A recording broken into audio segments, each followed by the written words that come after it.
The voice of Jedi Johnson narrates the way, and the ever-steady Styx boy shall rot away your brain.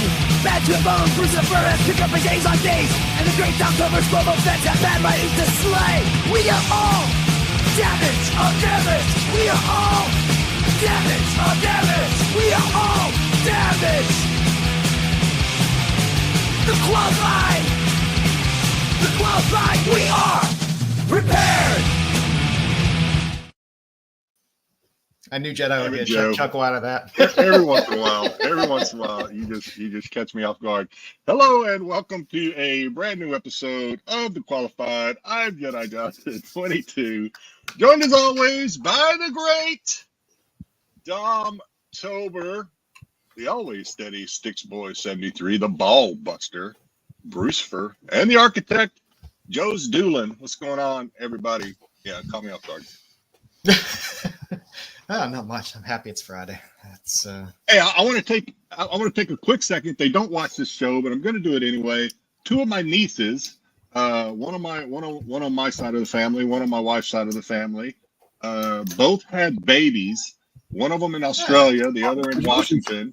Congrats. Thank you. I got two. I'm a grand uncle, whatever. But the odd thing is, they both somehow managed to have them on the exact same day, which was yesterday, November 13th. Wow. So Mona and Riza. that's pretty cool with that time difference that they had them within this. Yeah, so Australia, I was explaining to my wife, because Mona in Australia actually had hers the day before, but because of the time difference, it's the same date. So it was pretty cool. Doesn't it feel great to be a grand uncle? Because my niece, I'm never going to get to being a grandpa as a grand uncle. I think my sons have already told me that this is as close as I'm ever going to get. So, I'm not going to be a grandfather. Hey, you know what? They say that now. Things change. But I live through my nieces and nephews, man. Those are my kids right there, man. I watch those kids grow up and love those guys, man, with all my heart, man. There's nothing I wouldn't do for them. So, yeah. It's good week. I'm not looking forward to being a grandfather. I will feel officially old. I'll enjoy the act of being a grandfather, but the idea of being a grandfather just makes me feel really. But dude, listen, you know when you feel like you're getting old when you watch the baby born, and all of a sudden now they're 22 years old, and I'm gonna be 55, and they're 22, and I'm like, damn it. So, and then my niece is 26, and she had the baby. So, and my other niece is 22. These kids are getting big, man. It's like really, it's really cool when watch babies grow up, and I'm still watching Dom grow because he's still a goddamn baby. Yeah. I'm a man child, baby. You know what? Dom is never gonna grow up. If you watch Dom, I love you, Dom. And Brucifer, I know if you ever watched it, go back and watch Dom and Brucifer on Kingdom of Nerds when they interviewed or they did a reaction to the Lilo and Stitch. I was embarrassed for Dom actually because he was such a man. I love that kid on there. Like I was like, come on, Dom, man, man. Come on, man. Listen, you don't understand, man. That movie has so much significance to me, man. I love Stitch, man. I really do. I don't give a shit, man. Listen, no matter what, I don't care. I'm a Stitch fan. And I'm a big child. I don't care. Stitch is my thing, man. I will be there opening day. Watch. You are a big. I said, come up here and watch with me and Styx. I'm still trying to get to Canada. Listen, make sure you gotta be careful. And listen, the Canada thing. I told Styx you have to have your passport because they're not going to be playing in Canada, man. I'm telling you. I don't know. Enhanced license also. We'll see what happens. Something tells me we're going to get into Canada a little bit when we do our hellos. But in the meantime, we have tweaked our opening icebreaker segment, if you will, a little bit. Tweaked it just a bit. What the F Friday is what we're going with, at least this week. We do have some Guinness news in there though, so buckle up. Is that spelled Friday or every day? It's Friday, but it looks like it doesn't air. I used some what was supposed to be neon sign font, and yeah, it looks really weird. Every day, you're right. Eridan, wasn't that a dragon in Lord of the Rings? All right, some of you guys may have seen this on the news. This did make it in news. Indian teen with werewolf syndrome earns Guinness World Record. 18-year-old boy from India earned the Guinness World Record for hairiest face on a person. So I mean, initially you kind of want to make fun of this. He has a condition, which I can't pronounce, called let's see, I put it in there somewhere. Hypertrichosis. And hey, I mean, kudos to this kid. He just rolled with it. I mean, good for him. He rolled with it. So now, if he could do a good Chewbacca impersonation, he listen. could parlay that into play basketball. He could be Teen Wolf. Oh God, maybe he does play basketball. I don't know. But he said he's very happy to hold this record. He's again. I give it up to him. I'm proud of him because he's rolling with it. He's got the. I appreciate the haircut. For hairiest face. 90% of his face is covered with hair. So, but you would think that he would go to the doctor, like the hair removal, and just get the hair removed. The article, I won't read the entire article because this is an SNS. Not how that works. He had body hair removed. He's had people ask him why doesn't he get electrolysis and stuff, and he said that this is who he is. This is who he is, and he's not ashamed of it. So good for him. You know what? So he's gonna identify the dog. Jesus. He identifies as a young man with hypertrichosis. I don't know, man. I'm saying.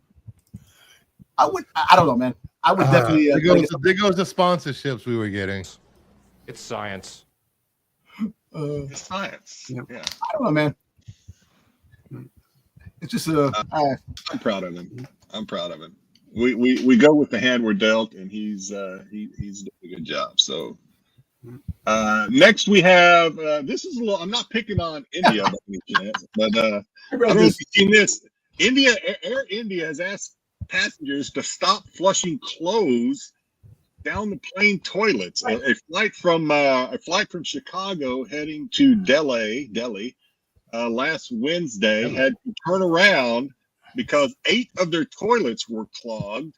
And when they landed and the flight crew started doing investigation, they found all kind of stuff in there, from clothing, rags, bags. And this isn't isolated to this one flight.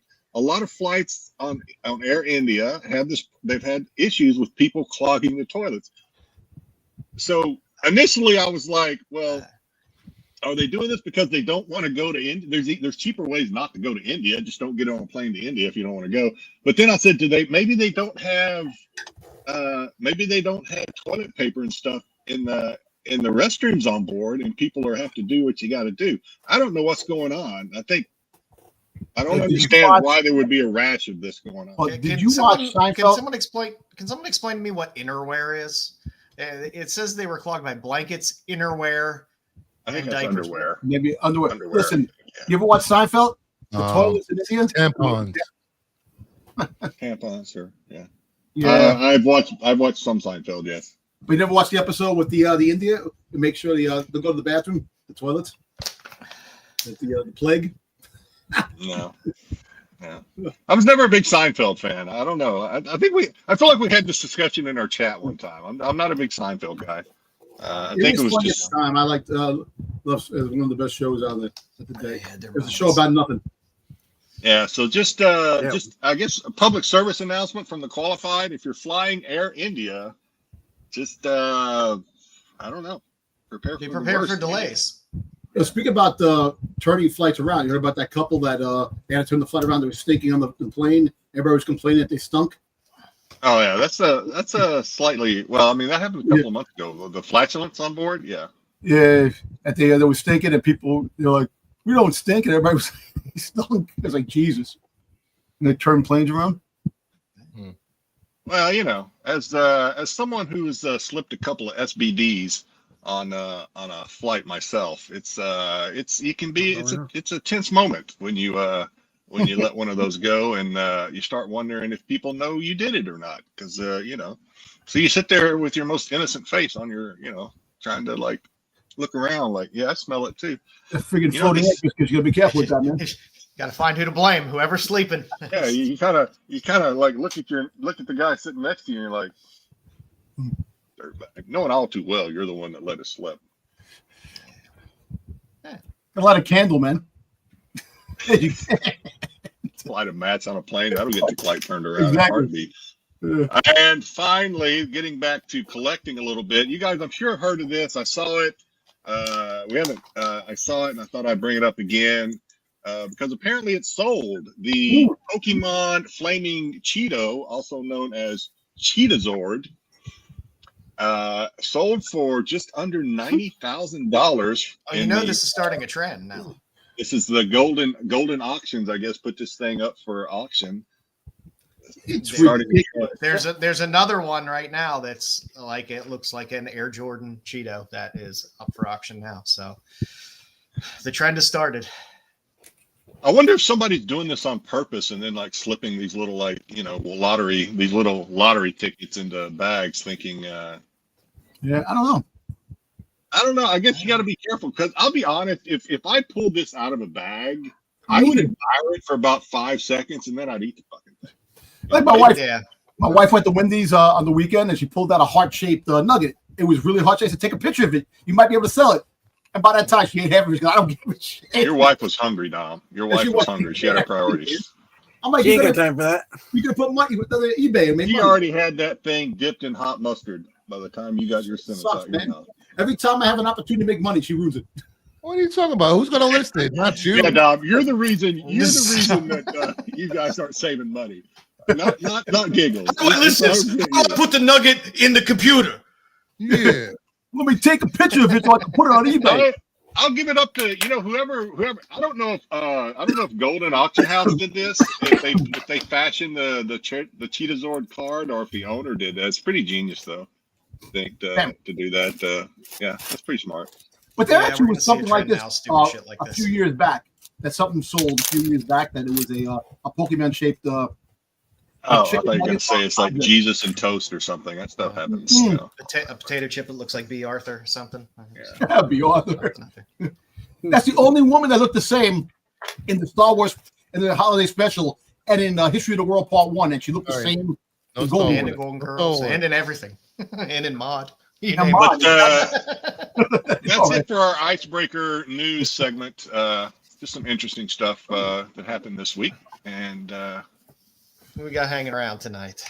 Oh, we're doing that already. All right. I don't know what's going on. There's a little bit of a, I want to say a feud. I don't want to say conflict. I certainly don't want to say war between Tommy Longbox and GT. But this week, and maybe this week only, Tommy Longbox has taken the entire podium with first, second, and third. Congratulations, Tommy. GT, you'll get him next time. But yeah, sometimes you win, sometimes you lose. Yeah. What you say, Bruce? GT's slacking this week. God damn it. He's slacking? Okay.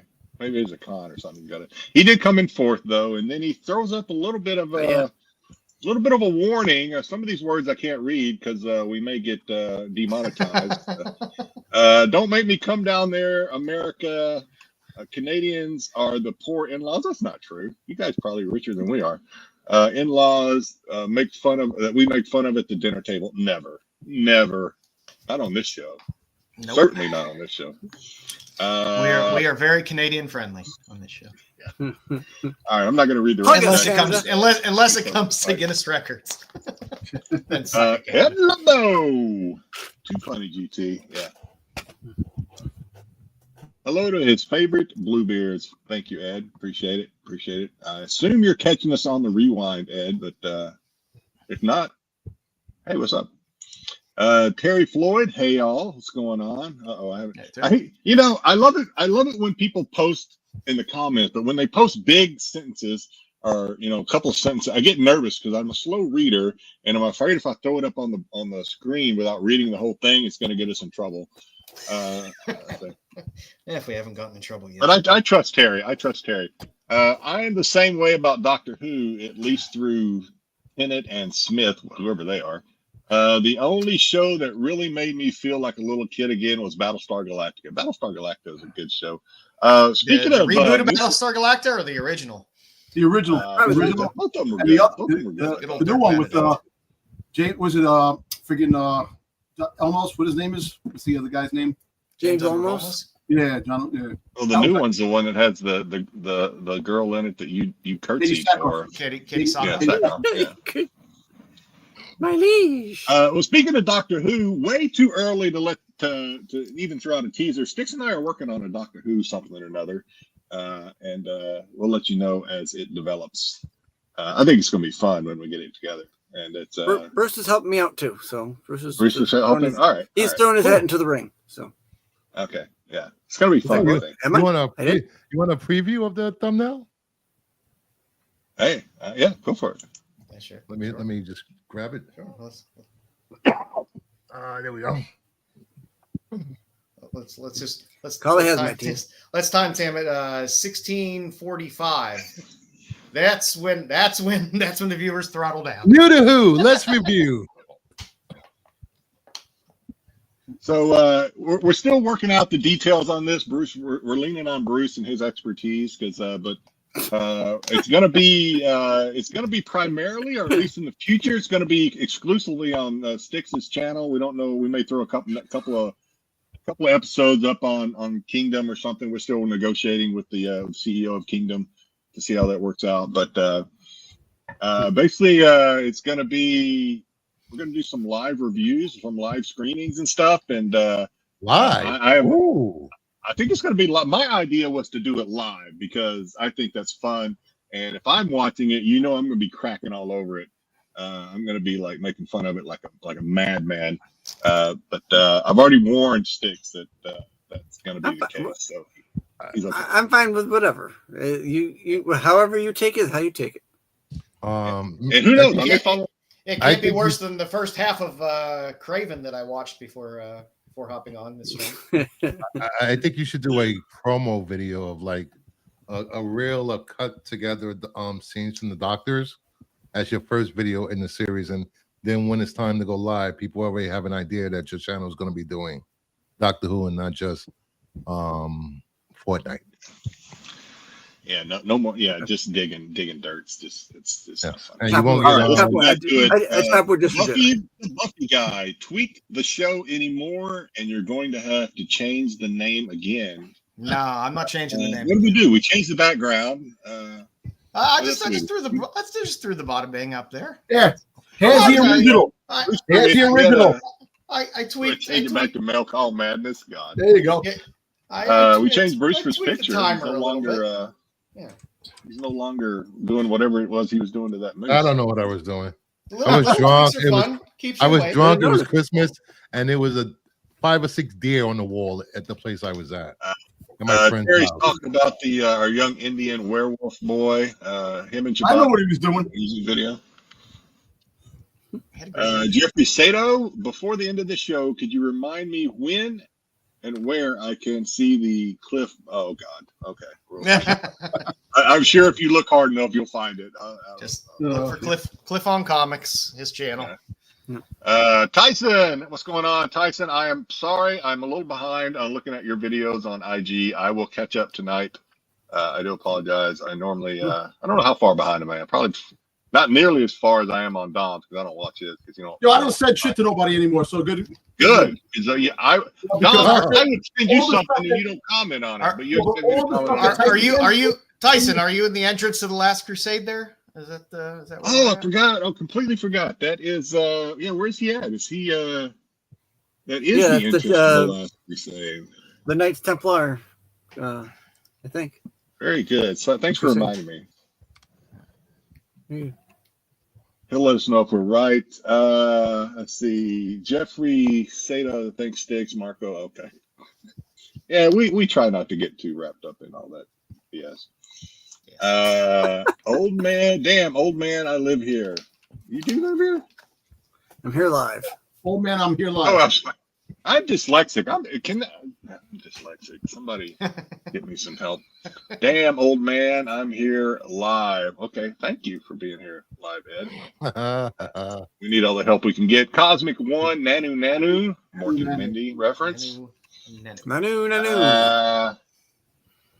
All right, here we go. Tyson, is there a porn script in the works tonight? Well, we're going to surprise everybody, but yes, there is a porn script. If you stick around to the end of the show, Dom is going to try to make a porno again. We'll see if he does any better than he did last time. But that's all I'm going to tell you for now. That's all I'm going to tell you. The last one was convoluted. There is a theme. Can I be cast in this movie? I already got my porn name. Girth Brooks. Girth Brooks. What was it? We're gonna be Girth Brooks. Girth Brooks. I think it's No, we're gonna be doing like Garth Brooks. Yes, Girth Brooks. We're gonna be doing Harry Harder. Harry Harder. Star Harry, Wars. Harry Cooper and the Chamber. All right. But yes. Listen, friggin' Bruce wants to do Rump Ranger and Pretty Boy. Why are you starting with me? I've been nice with you for the last freaking 20 minutes. I'm just gonna ignore you tonight and just enjoy the bliss that is the show. Stick around to the end of the show. Stick around to the end of the show. There'll be plenty of porn talk then.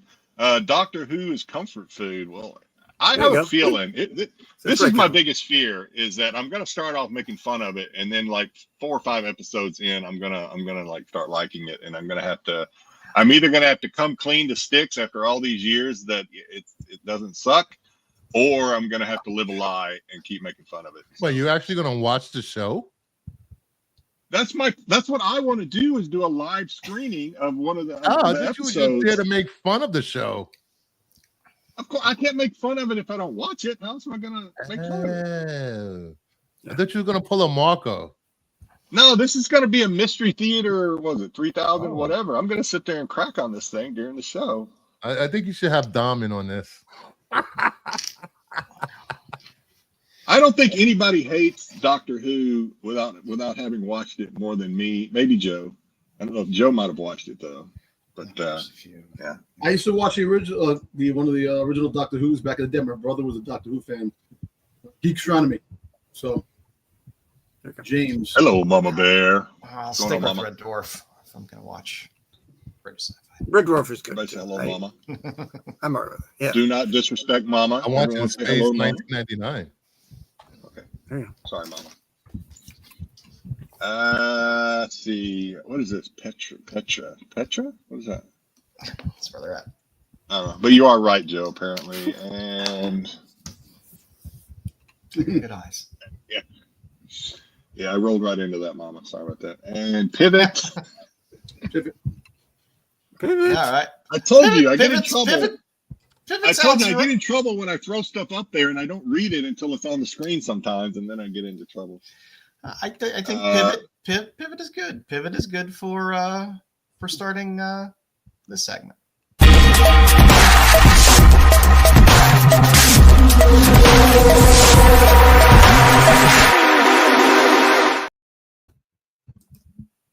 Welcome back to another outside looking in. The books that were not hot enough for the Cbsi Hot 10 show.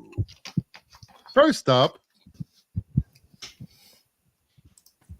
we have Punisher number 13, Frank, New York City, Kingpin, all about Daredevil Born Again. Oh, damn. That episode 3 was some shit, man. That shit was awesome.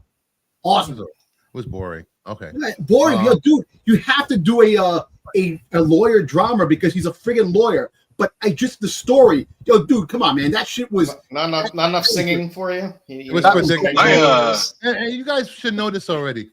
I do not like shows that have to deal with what I used to do. So why do you like She-Hulk so much? Who? She-Hulk.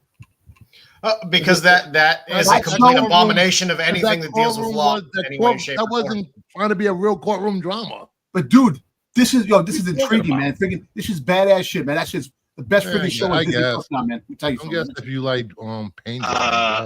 Well, I don't know what's on the list, but I would not say so. Now it might be the best show, comic book show on now, but that's only because the comic book show on. Well, that's only because Invincible wrapped up last night or night before last. That was amazing. Only because. Did you watch it? Yeah, of course. Oh hell yeah. I had to turn my head at some parts. I was like, "Whoa, it's a cartoon." Invincible is killing it. You didn't watch it, so you don't know. It's a cartoon. I'm talking about real life stuff. This is great. Cartoons are great. Now you're against cartoons. Okay, Dom. Okay. Dom hates cartoons. I don't hate cartoons. I like cartoons, but You can't compare a cartoon to a live action show, which is freaking awesome. I don't know. Okay, I didn't know we were drawing Invincible, up categories. I bet. Invincible, it was pretty graphic. It was. To say It the was. least. I know Invincible is graphic. I went many times and had to turn away. That's how graphic it was. Oh, it wasn't. And I love It gore. wasn't Yeah, I didn't have to turn. Cartoon, man. It was. I'm a grown ass man. I can watch that. Come on. White Tiger I getting wish- shot in the side of the damn head. That shit's Bone. freaking I know goddamn there was awesome. Invincible on Pete's list. On Pete's top 10, he had some Invincible. I wish he had thrown us a bone so we would have had a good segue to talk about. I don't know. Maybe there is one on here. But no, Daredevil is good. I think the end, spoiler alert, I don't know if you watched it. It came I just out said it, man. 4 days ago, but I don't think that's Punisher at the end. I don't No, think it's not the Punisher. It's the cops. They're setting Punisher up. They're trying to get him out to come out. So That's what it's I think. all part of the story, man. That I shit don't was think awesome. they're not setting him up. They're idolizing him. They're worshiping him. They worship Hero it, but also it's going The to bring him out. copycat. It's the copycat. The cops are all it's a story from the comics, which is actually awesome, man. Look, all I know is I didn't expect that ending. That ending was freaking goddamn like wow. I thought that ending was predictable myself. No, but I thought that you would hear it on the news where Matt heard it on the news like that, but not showing it that he died like that, man. That shit was fucking cool. No, man. when they were showing him out walking around, I was like, okay, they're gonna get him. I didn't, the Punisher, Was the cop? I was surprised by, but then it made sense because, the Daredevil's Kingpin's gonna want to try to pit Daredevil and Punisher against each other. Hopefully they see through that and it ain't a whole series of them fighting because we've already seen that and I don't want to see it again. But anyway. But all I know is that this fucking show is great, man. Well, it is just a continuation of the original. That's what it is, man. It is. But you know what? And back to what you Like were it's saying fun. earlier. Back to Like courtroom scenes. Hang on, I like the courtroom scenes because I do get tired of these superheroes fighting the same people over and over. So I actually like the courtroom scenes. I've always kind of liked courtroom drama anyway. But anyway, I understand your reluctance to yes, appreciate that. I know how it actually works in real life, and I know it's not real life, but they can at least get close to the way it Don't works. spoil my Lucifer, my illusion. Lucifer, we all know that reality and fantasy are two different things. They make it a little different in fantasy compared to reality. Everything is different in fantasy. So Bruce, what you're telling me is not. So you're right. It's not Jack Nicholson versus Tom Cruise. Is that what you're saying? Like you can't handle the truth. That doesn't happen every day. No. I've seen far worse. Well, to be fair, military trials are a lot different than criminal trials for the public, general people. They have a different standard in military courts. I'll let you get on to this next book. All right, next book, please. We have Amazing Spider-Man and his amazing friend. Number one, there is steady sync casting for Spider-Man 4, as some people thinking she is Firestar. I which is said a that. little bull. Firestar. She's gonna be Gwen Stacy. Goddammit. Gwen Stacy in the history of Spider-Man films has always been a redhead for some reason. Nah. Yeah, I know. But yeah. But you know what? Yes, Listen, he has to have a lover interest. but I tell you what, listen, she could turn out to be the Black Cat. But it's not gonna happen.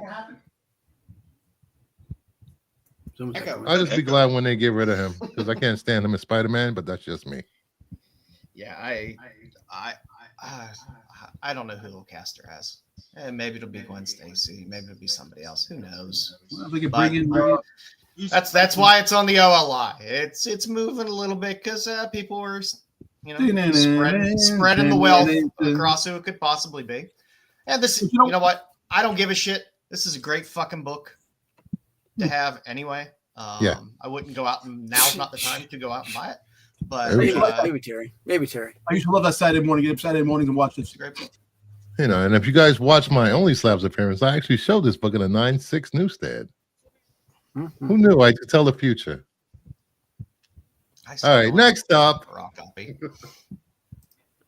we got Alias #1. will Jessica Jones make her way into Daredevil Born Again? Of course she is. They're bringing back everyone didn't we except know for that already? Danny Rand. Huh?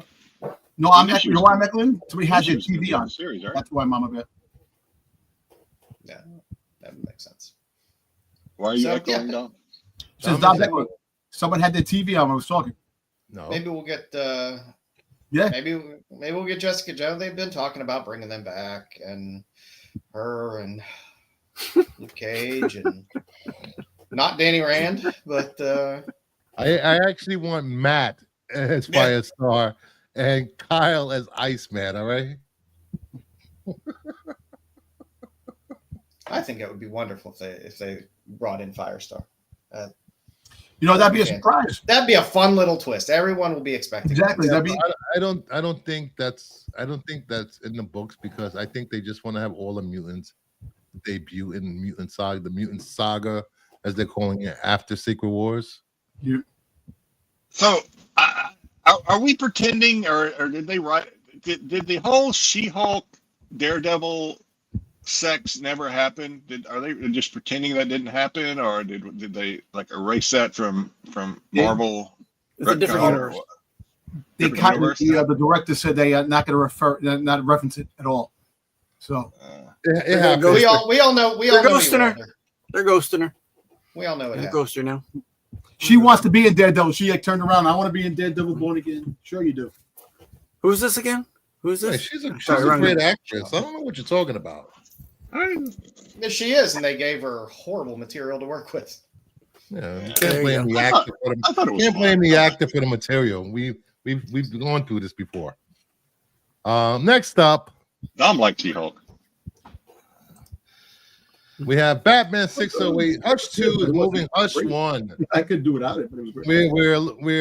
We're getting closer to Hush 2 starting up. There's going to be 75 covers. But why not go back and get the original start of Hush? And don't forget to get the special edition, the DC cover. I think I sold one of those on not this one. I think I sold a Hush comic book for $1 last week. One of my streams. I mean, outside of a couple of the books, they're cheap books, and they're, for some reason, they're doing reprints of them, facsimiles of them, even though you can go and get the originals probably cheaper than shelling out the money for a facsimile. You put that back up. Put Mama Bear's thing. Brucifer wants Jack Reacher. I think Brucifer and Jedi want Jack Reacher. I think I would have to stand behind that. My man crush on him is fading. Orphan Black was good, Terry. What she did in Orphan Black was impressive. I like her. I haven't been going crazy about anything else she's been in, but I really enjoyed her. So wait, all right, Hush. You're gonna have Hush 2. So somebody knew it was gonna be Hush because we know who it is, and now they're just mixing up the band. We'll know once the story comes out. Yeah. Where they're going with it, because they just did Shush last year in the comics.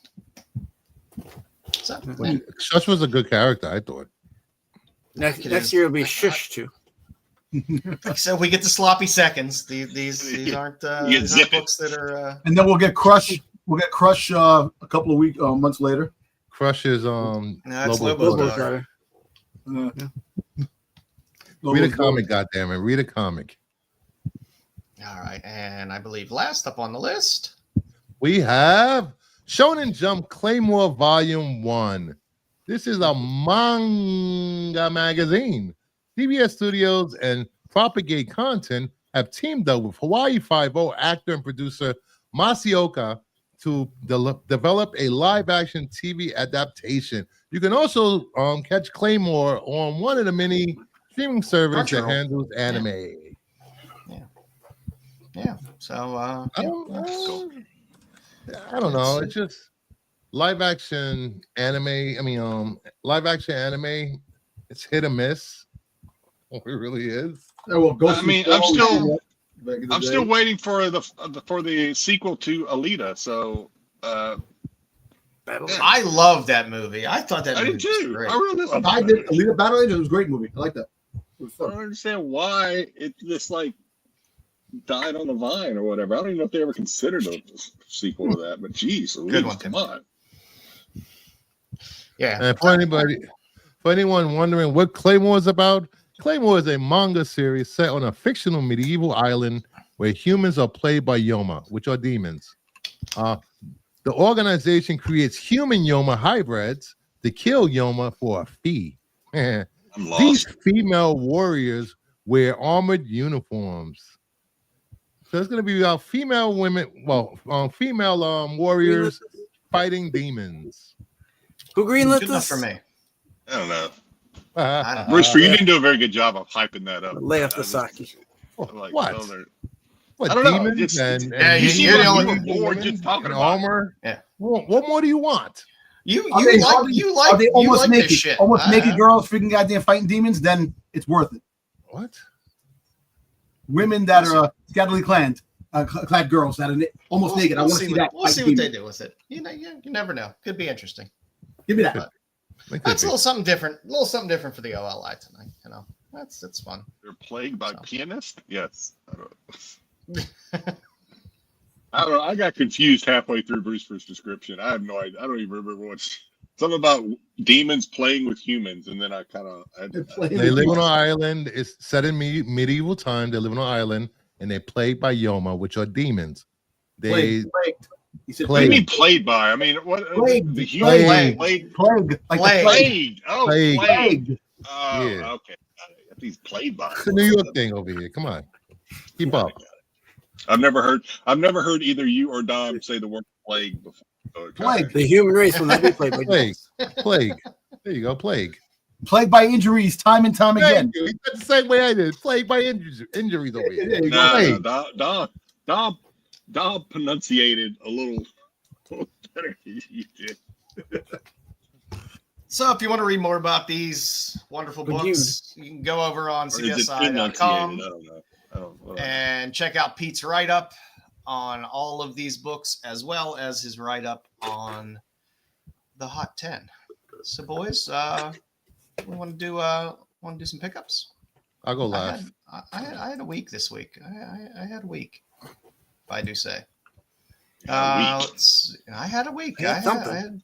I had quite a week. So let's see. So I picked up Yoink. Cowgirl Romances, number 11. Yeah. Wonderful Fiction House book. Maurice Whitman. Beautiful There book. you go. Love this Little wave. golden age action. Broaden your horizons, kids. There's more out there than the garbage they feed you from Marvel and DC every week. I thought you were going to say booby books. I was going to say, Joe, what? And of course, I got in all of my Zatannas. And you got 'em. I love the Chris McCollett one. To tell you the truth, it's one of my favorites. Oh, horrible foil. Oh, blinded me with that one. Oh, A little more foil. Woo, shiny. Where's the shiny. aluminum? Woo. You got the foil. Where's the aluminum colors? A little more. A little minky this week. I can't show my brown or the poly bags because there's just too much to cover. Doll parts. I got my stickers in from Amazon, so I've been censoring a lot of my comments. I didn't feel like doing a lot of tape work today. Some more doll parts. It's bad when you have to order stickers from Amazon for the sole purpose of censoring your comics. I think that might be a sign of a problem. Oh, that's a cool one. I like that one. Yeah, I picked up a couple of the maybe. Phonocean Midtown exclusives. A little besh, rose besh. A little more. I always pick up the Women of Marvel books when they have them. The Witchblade. Oh, I wouldn't have picked this book up if not for a Jim Mifud cover. But I picked it up just because it's Jim Mifud cover. Little Seasons. And as Yasmin Putri is being talked about a little bit in the spec market now. Yasmin, 150.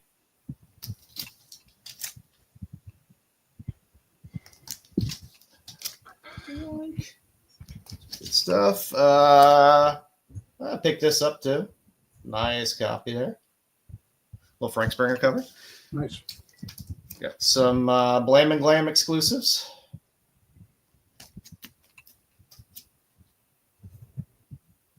Pick that bad boy up. That's a Kickstarter exclusive. And I got this nice, beautiful hardcover Santos Sisters, which is very nice. It's one of my favorite books to read. Where do you find some of these damn books, Joe? Fucking Santos Sisters, fucking goddamn. You gotta I want to know how to keep them all. You know, You gotta be in the know. You gotta be in the know. And the Santos Sister was nice. Well, Was that's nice. it. You want to know how he does what? I don't know. He's like tell booty them all control. apart. I don't know. It's organization is not easy in my books. It becomes very difficult. You collect a certain amount and then you just start separating by Like there's cover certain artist. people I can tell because I've seen them so many times, and same with Joe. He'll know because he's seen them all the time.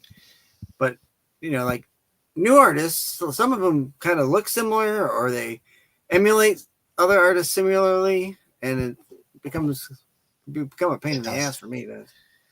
It does. It becomes a little difficult after a while. You know, like you start collecting by title, and then an artist starts getting kind of hot, and you like collecting their stuff, and it's like, well, do I take all of those books now and put them in a separate section for the artist because it'll be easier to find them versus buy a bunch of little indie titles that pop up here and there. It becomes quite difficult. All right, who's up next? Jedi, what you got? You're on mute. Me unmute myself because my son waits till I start streaming and then he decides to take a shower, and his shower is like his bathroom is like right next door, so you guys can hear his pipes going or whatever. You have to hear him go. It's probably his third shower of the day. He's single. So anyway, I have a pencil sketch cover by Ali Garza. Nice. Very good. This one's been shown many times, but I'm just now getting around to pulling it out of my stack of comics. Little egg pot. Egg pot. Witchblade. This is some lyrics. Witchblade, I believe. It's definitely lyrics. I believe it's Witchblade. This is Pascal Fiera. This is, I think, his New York Comic Con, I think, exclusive, I think. Nice feet. Nice feet. This is La Marita Livius #1 by Kincaid. I don't think I've showed this yet. I get confused sometimes. And then we have some Derek Chu Street Fighter Swimsuit Special #1, and also this version. Yeah, I tend to go with all the Reek covers for that because they tend to show more feet for all the jury covers. I'm so confused. Oh yeah. Oh, and by the way, big shout out to Curator of Comics, which is where I got those Blam and Glam exclusives. There you go. Sent them out quite quickly. It's a great Kickstarter that I Blam and Glam that I follow by Richard Morgan, and helps me keep that set complete. Before I show my books, I just want to shout out to all people that are watching. We got 40 people watching. Please hit that like button. Please subscribe if you haven't subscribed. And if you're watching on the replay, please leave a comment and make suggestions and let us know how we're doing. First up, we got X-Men 13. Yay. Part of the X-Men. The only way I like to see Cyclops in skeleton form. Hey. Leave him alone. Transformers 18. I finally got my mail from Midtown. DC versus Vampires. Let's go. Phoenix #8, I guess. Yeah, #8. #9. Deadpool. I'm buying Deadpool. Well, because of the storyline with Miles. Yo, Rob Liefeld said thank you. Who? Rob Liefeld. Who? Action Comics 10A64. Wait, did I show? Oh, I got this cover of Transformers 18. The Transformers. That shit was. Tyson, only Joe and I know what you like. So that was crazy, man. We aim to please. We try to come for it. Aquaman number 3, Lotte. Oh, it's a Lotte? You got the Frizzen to match? Why would I get the Frizzen if I got the Lotte? I got the Frizzen. There you go. Of course I got the Frizzen. Come on. I have Frizzen and Frizzen without Lotte. I'm a sucker for mirror covers. I can't help myself. I don't blame you. I don't care about that. Do you pretend she's pooping on your pillow? Batman Adventures 12 facsimile. Special treats. The Batgirl superpowers cover. Don't kink shame us, Styx. I you know what? As much as I say I hate fucking action figure goddamn variants, that one and the Constantine one are fucking fantastic. Oh, speaking of Constantine, we got Swamp Thing number 37 facsimile, the Constantine. They're good fucking covers. Green Lantern Corps 2, the Nakayama. Yeah. No, that's 30. Dirty. Sorry. Oh, yeah. That looked like dirty. I only remember because I dislike that cover a great deal just because of Guy Gardner. I grabbed 2 more copies of Pop Kills number 1, Amanda Connors. There you go. It's a $30 book nowadays. Really? Yeah, I believe so. Midtown. Oh, cheap. Now, granted, you can always find things cheaper, but the market says it's a $30 book. People are just lazy. You can find it. You can find it below $30 for it. Is that what you're saying? It's the quote fair market value of it is $30 so at this point. But it was selling for what? Below ratio, FOC, I believe. And I talked about it weeks before it came out. I was like, people are gonna sleep on the 1 in 10 ratio. Yep. Told you. Justice League 31. The Batman 66 cover. I enjoy all red. I love all red covers all the time. And my King spot order came in today. Mark Spears Monsters number 3, the foils, the Mad Hatter.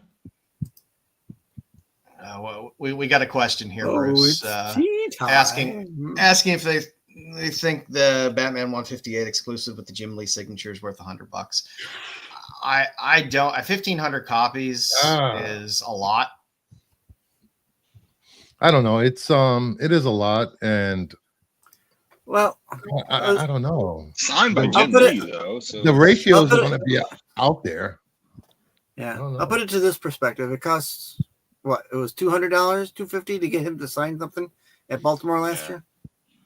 So, yeah, I'd say take it for I don't know if it's if it comes with a I'm with Styx a little bit. I know his signatures aren't cheap, and if it comes with a COA that you have confidence in, then I don't really care about COAs myself. No, but I mean, you don't want to be like me and get a Stan I do Lee if I don't win. Hey, Stan Lee. You want what, Styx? I would want a COA on something that I didn't witness. You know, I guess it doesn't. If I witness you signing it, that's fine for me because it's only for me. If I'm not around to see you, I think the problem is the grading companies. For me, they don't care about COAs. They just toss them garbage anyway. No. Yeah, you're right. Grading companies don't care about COAs. Yeah. If you're getting something authenticated, you don't even send the COA in. They don't. No, you don't send the COA in. They'll just send it back to you. It gives you a peace of mind when they're authenticating it that it should come back authentic. That's something, I guess. Right. A little peace of mind, if anything else. I mean, with books like this, okay, it's limited to 1,500. He's going to sign them. I don't know. There'll probably be a COA in there, probably be numbered or whatever. Right. I don't know if they're numbering them or not, but yeah, I mean, gives you a little peace of mind. But versus, I mean, I don't know. I got a stack of Hughes books that are signed. I don't know if he signed them. Any dipshit can fucking write AH on a fucking book. But, true. But you know, it looks like his signature. You know, it's just like when you get a store exclusive and they come with COAs. You don't know if the artist signed them or somebody in the back room of that store signed them and wrote on the COA. Yeah. You take it on faith, but I don't know. A COA always gives me a little warm fuzzy sometimes. That if I do ever decide to submit a book to CGC, which I don't think I will ever do. Don't be taking COAs written in crayon or anything like that. But you know. Yeah. So that's it. That's all I have. 1,500's a lot, though. That's a lot of books. I mean, I don't know anymore. If it's over like 300, I'm like, I don't know. But I don't know. I mean, Jim Lee's always big. I'm sure it'll pop right away. I don't know what kind of staying power it'll have, but it'll pop. So who knows? Anything else, Bruce? Got anything else, Bruce? No, that's it. Who's watching the video? Yeah. Styx? He's watching this video. All right. For my first show off here, I'm going to shout out Mjolnir's Collectibles on Whatnot. I go into her stream quite often, and she had a mystery pull, and I won this little gem of Battle of the Planets, the blue foil, signed by Alex Ross. Nice. And yes, it has a C of A. There you go. There you go. Nice. And I kind of teased the boys with this little box back here. What's in the box? What's in the box? That's in the box. Joe, like everybody else, got it. I think I might know what it is, and maybe. So I'll show off the top. It's like a Dr. dildo hat. If you can guess which doctor I've got there, if you know the doctors. Probably not. It's not the color on this thing.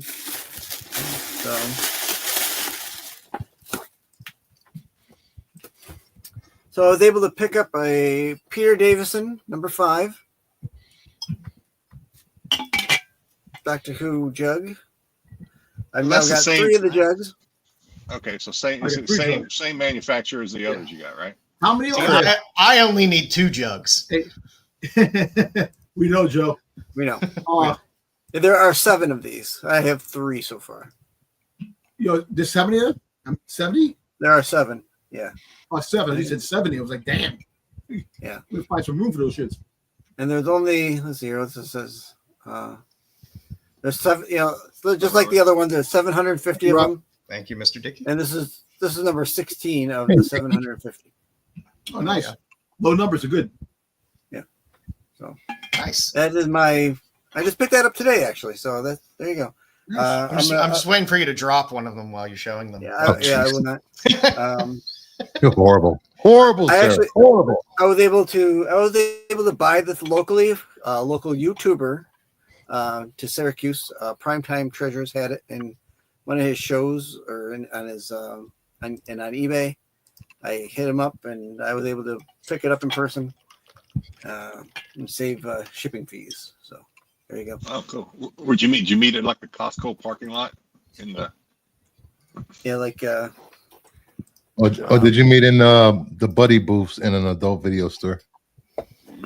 Listen, unlike you, I bring my quarters. Okay. I'm just waiting for this Styx moment. I bet my Wookiee. Styx doesn't need to borrow quarters from a stranger at the. Why is those quarters sticky? That's it for me. All righty. Mr. Dom's over. Well, I was going in my boxes and I found this. Nah, I got a couple of things that came in the mail today. Like this really cool Boba Fett backpack. I Where have the hell that. are you going to wear that at? I'm gonna go to cons, baby. My con. Hey, I Come on, have man. that. In You fact, have to You're gonna get I beat up by think- teenagers wearing that. Hey, listen. I have. Hey, let me say something, Dom. Hold Jesus that back up. Christ. Hold that back up. Take that, Boomer. I have that, and that is one of the most handy backpacks that I have ever owned. There are so many pockets on that thing. Oh yeah, definitely. You got one here. It's a very handy backpack. You got You these. should take it if you ever meet Liefeld. He'll be Well, very listen. impressed by the number of pockets. I would take it on the ships with me because it had all my gear in it, and all the sailors were like, "Where'd you get that backpack? That's the coolest backpack ever." I'm like, "Yeah, no, man." So if you go to Embry Clothing, they're the ones that had this. Embry Clothing.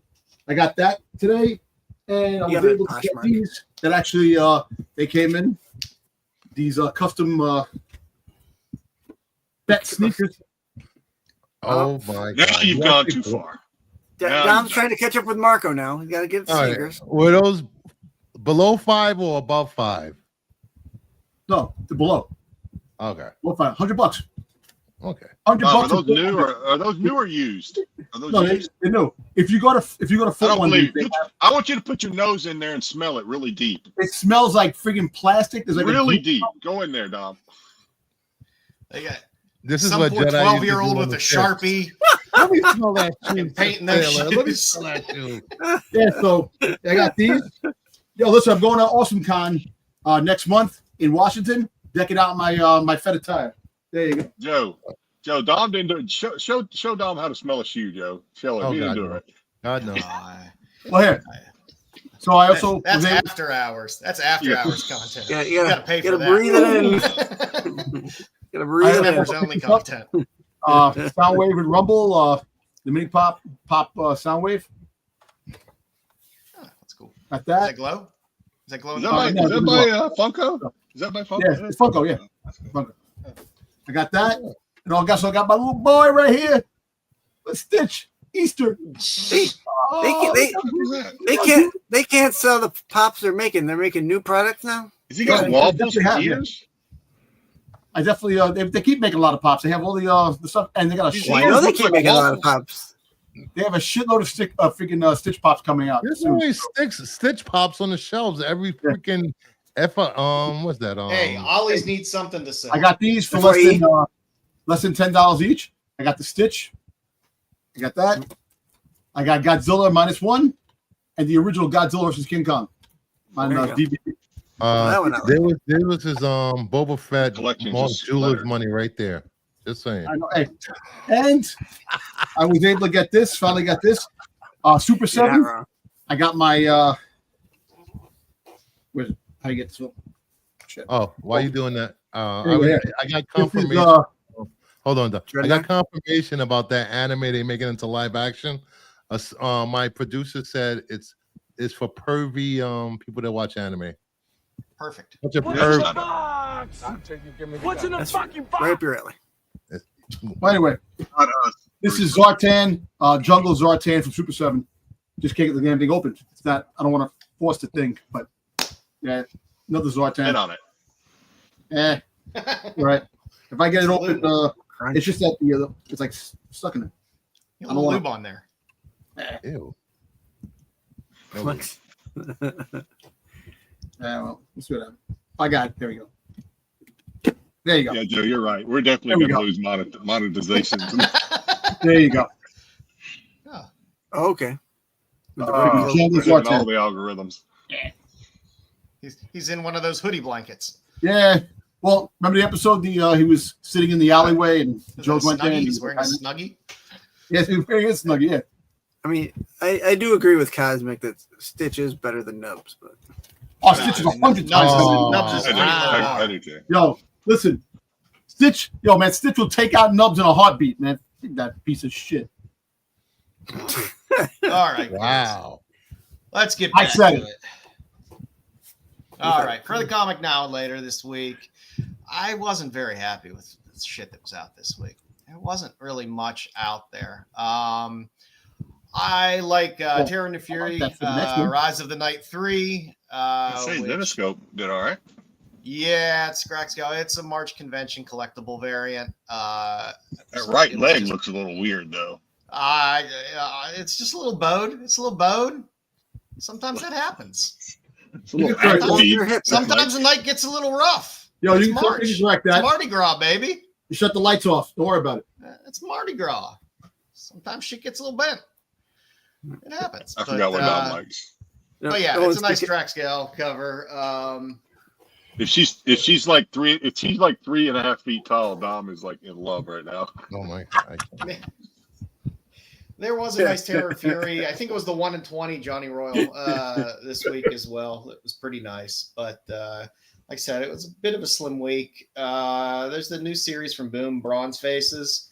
I did kind of like the Shove Coker 1 in 10 variant. There is a trade dress of this as well, but it's just kind of a weird, creepy cover. I like that Psylocke. It's a creepy cover.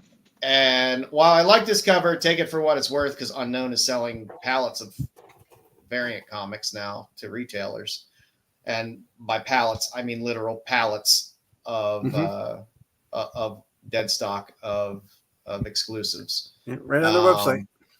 Yeah, but it's a goddamn good cover of Psylocke. Mercado always does some nice stuff, and for all you Psylocke fans out there, stack your Psylocke covers. It's a good character, always has hot covers. So that one in the middle reminds me of I don't know the guy that makes them, but there's a video, TikTok, IG, whatever. This guy that's like sitting in his living room. He's always like seeing these strange faces while he's like sitting and doing whatever, and he always it's anyway. That's what that middle cover reminds me. He's always seeing these scary faces in his apartment. Like one of those reaction videos on TikTok where they have all the creepy shit. It's like Styx before he got married and living in an apartment. He was always seeing scary faces in his apartment. Turned out to be his dates, but I thought you were gonna say my reflection. that would have been better, probably. Yeah. And coming up in the future, come on, you got the weird science cover of the number one. I've seen that before. The Thunderbolts Doomstrike. Number 5. Thunderbolts, Joe. Yeah, the Talavera cover is a good cover. It's a nice widow. I like that cover quite a bit. It has 2 things that I like on it. It's nice. But I had to throw the Vampy one in there for Jedi. Who is that? Who's the artist? Shannon Mayer. Yeah, I mean, is it the best Vampirella cover I've ever seen? No. But the 80s kid in me seeing a weird science homage. Do now. It was too good. It was too good not to throw up there. Just a good fun. Is that an exclusive or is that? No, it's just a cover C. It's a cover C. Okay. Wow. Yep. For Vampirella 3. So. That one, earlier this year, I said that there was a certain Mark Spears cover that was destined for cover of the year, but damn it, if this one's not going to get a run for it's pretty good. This is pretty good when it comes to the tingle factor. This is pretty good. It hit on many marks for me. I was like, okay, you got me on that one. And I always love Ben Oliver stuff. I really like the Zatanna 4. The Ben Oliver cover. It's just cover B. It's open order. It's just cool, fun Zatanna cover. There's tons of good Zatanna covers out there.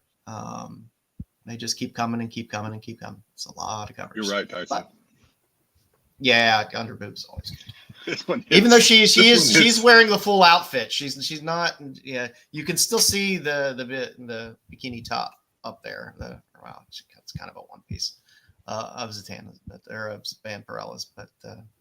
Under boobs. I wonder if there's a cover. Well, it's not an exclusive, so there won't be. I was gonna say if it was exclusive, there might be a version without the bikini top. But. Although I'm sure there'll probably be a virgin cover of this since it is Dynamite. So because apparently you can do nudes of Vampirella because Perillo did one, right? Didn't he just release a nude version of Vampirella? Did he?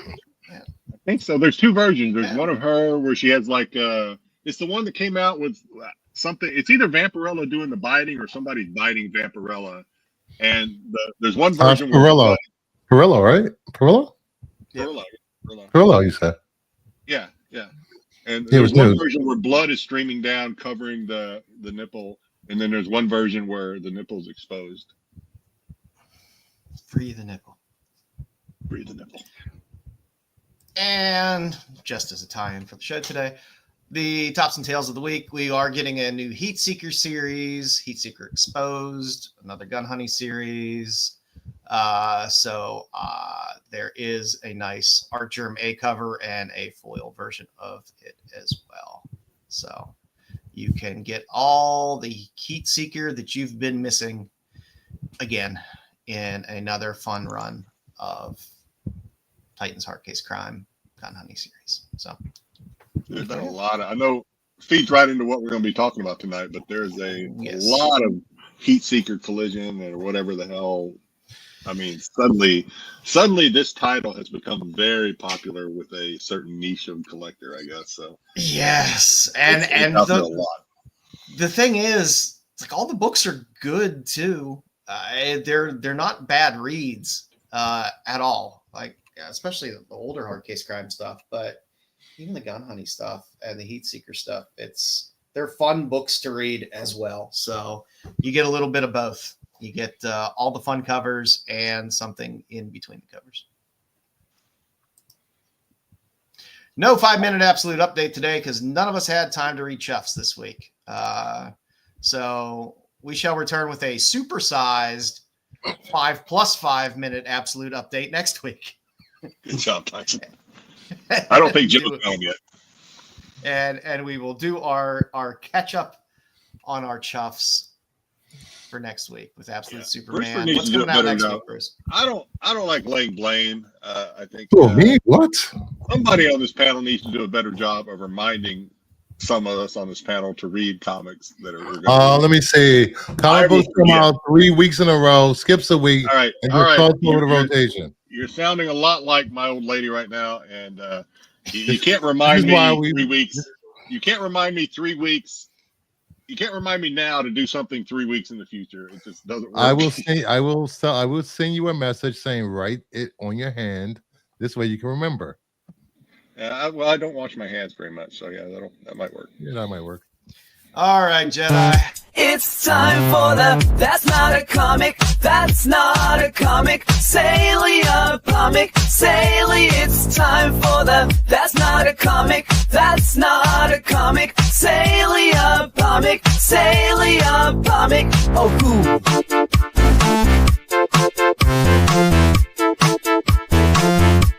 Sale of the Week. Salia. So this week, I didn't really know what to do, and so Joe sent me an idea, and I misinterpreted his idea a little bit, and this is what we end up with. So Really?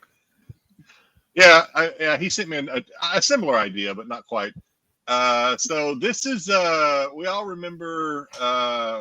Some of us probably had at least the Star Wars, but we all remember the old read along books. So these are the ones that came with the actual LP, not the cassette. We may talk about the cassettes in the future, but these came with 45s. actual vinyl. 45s. So 45, right? And No, so these are were not not 45s. These were long plays. They Weren't they? Yeah, these were long plays. No, these are 45s. These are. I think those were small 45s. Maybe I don't know. Oh, they are. I don't know. And these are the 45s. Oh, they were the little 45s. They weren't. They Yeah, weren't they're 78s. 45s. Oh. Nope. Well, I'd see a lot of the sales said LP, which is long play. So Yeah. I don't know. Yeah. These are full. They're You wrong. ain't fitting. How you fit Star Wars on a 45? Yeah, that's true. That's true. They do have it on a 45. See, now that I think about it, I think I had the cassette to this, not the actual LP. So for the Star Wars. But the thing about this is maybe a little different than some of the stuff we've talked about before. These are not expensive at all, especially considering the age of these. And I say age because 80s, 70s, 80s. Not expensive. And these, the ones I chose are sealed, and they're still not that bad. Less than $20 for some of them. You can get all kinds of albums dirt cheap. Yeah. Hey, the there's fun. there's soundtrack, there's TV soundtracks that I was going to do in the future. There's the cassettes. The soundtracks obviously are just scores and stuff from the show, but yeah, and they're not cheap. I'm sorry, they're not expensive. They're cheap. So the first one's Last Starfighter read along. It's the book and it's sealed from 1984. Wow. Best offer of $20 back in mid to late December. Yep. And just because the only reason I chose this one, it is Mickey, but this was actually the most expensive one I think I could find when it came to read along that were sealed. At least it came up on my search. Mickey's Christmas Carol read along, book and LP, again sealed, even though I left out the D, is from 1983, $30. Seal is not reading this Mickey's Christmas Carol. Silly. This was just January. That's great. And the one that most of us probably at least remember getting in some form of media.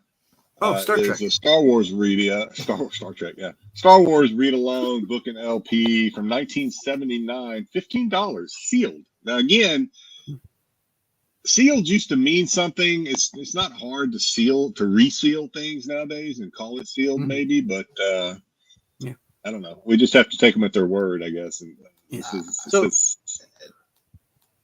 So I'm further looking at it. I do see that they say 33 and a third. They look very similar to the 45 covers, so they're probably the same covers as the 45. Is a 33 a long play? There's a 33. Yes. 33 is long play. What was the one that nobody ever had? Like, was it a 78? Wasn't there a 78? No, 78's the regular size. That's the regular size? The 45, now 7-inch is, the 45s are the pain. The 45, you need the little round insert to put in the middle of the player. The 7 inches just go in normal, and normally we'll have like 2 to 3 songs on each side. Have some horror. You had some horror read-alongs, Cosmic, that were super expensive. I don't know. Again, if they don't come up for sale very often, maybe they won't show up in my search. But I don't know. To me, these are great. If you're a fan of a movie or an IP or something like that, it's fun to be able to find cheap, interesting collectibles that are still reasonable for the stuff, especially in great shape. I mean, some of the stuff's still sealed. That's awesome. I think the search for this could be fun. I had no idea there was a Last Starfighter read-along. I had no idea until I did the search. I was like, oh, shit. Wow, really? Now, the TV show one threw me off in terms of some of the albums that were out there. I was like, wow, Kojak has an album? I was like, wow, that's a couple, cool. I think. Yes, he does. Telly Savalas is a man of many talents. Yeah, it's fun to be able to. Cosmic saying some of them can be pretty expensive, I guess. I don't know what is pretty expensive, Cosmic. It's like over 100, higher. Just curious, because most of the ones I saw, at least for recent sales, and the search engine I use doesn't go back, years and years. It usually goes back probably maybe 6 to 9 months, maybe. 6 to 9 months. 69. Yeah, 69 months. That's fair. That's fair. You don't want to go back too far. That's a good round number. Some of these. Yeah, I like it. Like I said, they're fun collectibles out there of weird stuff for stuff you like. Hey, if you're a Star Wars fan, why wouldn't you want to have the album on read along? If you can find it sealed somewhere in great shape, it's a nice collectible to have. So, agreed. Get out there and dig in. Hey, and these are great finds. It's like you're at Goodwill and stuff like that. People dump this crap all the time in places like that. That get picked over for a bunch of other stuff, but don't necessarily get picked over for this stuff. So TJ Hooker was good. I like TJ Hooker. Heather Locklear, Adrian Zemed, yes, and of course the great William Shatner. Great. Let's get that Star Trek reboot going with William Shatner. God, it's gonna be 100 by the time they do it. I know. He's almost there. Yeah, he's getting a little too close to triple digits. But he seems pretty cogent. He doesn't seem to be having too many problems. So he's not slowing down anytime soon, I don't think. Yeah, so we'll see. All right, Stixy, your time to shine. You are not having a massive stroke. It's just trivia with Styx. You did not suffer a debilitating head wound. It's just trivia with Styx. It's not CTE or PTSD. It's just trivia with Styx.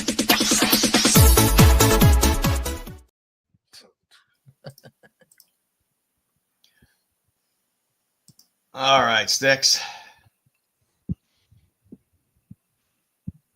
You're on mute. You're muted because there, buddy. because as you know the way Styx's mic works, when we play something, it mutes everybody except for Styx. But for some reason, when we come back in, Styx is muted. Yep. The power of the internet. All right, so we're doing hard case crime this week. So I pulled a few things for trivia for hard case crime, which made me very happy, Styx, because looking through your trivia, you focused while we were focusing on the comics for the spotlight. You focused on a lot of the pulps that they do, Yes, I did. which is a wonderful.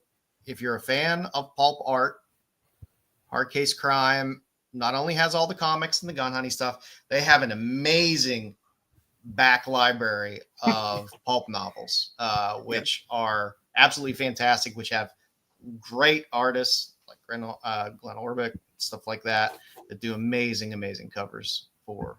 They have a very extensive new and older, as I'll get into here in the trivia, part of that. They're part of their book series. So let's get right into it with question number 1.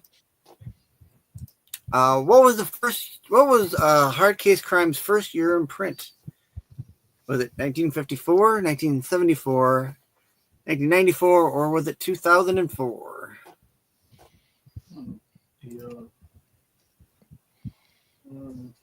2004. It's just the pulps or the comics. Well, yeah, because if it's the Hard Case Crime, that's the company. The company now. I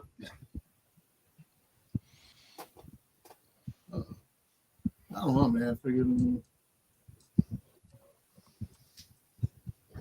Okay, are they still in? Are they still in business? Yes, we're talking about them today.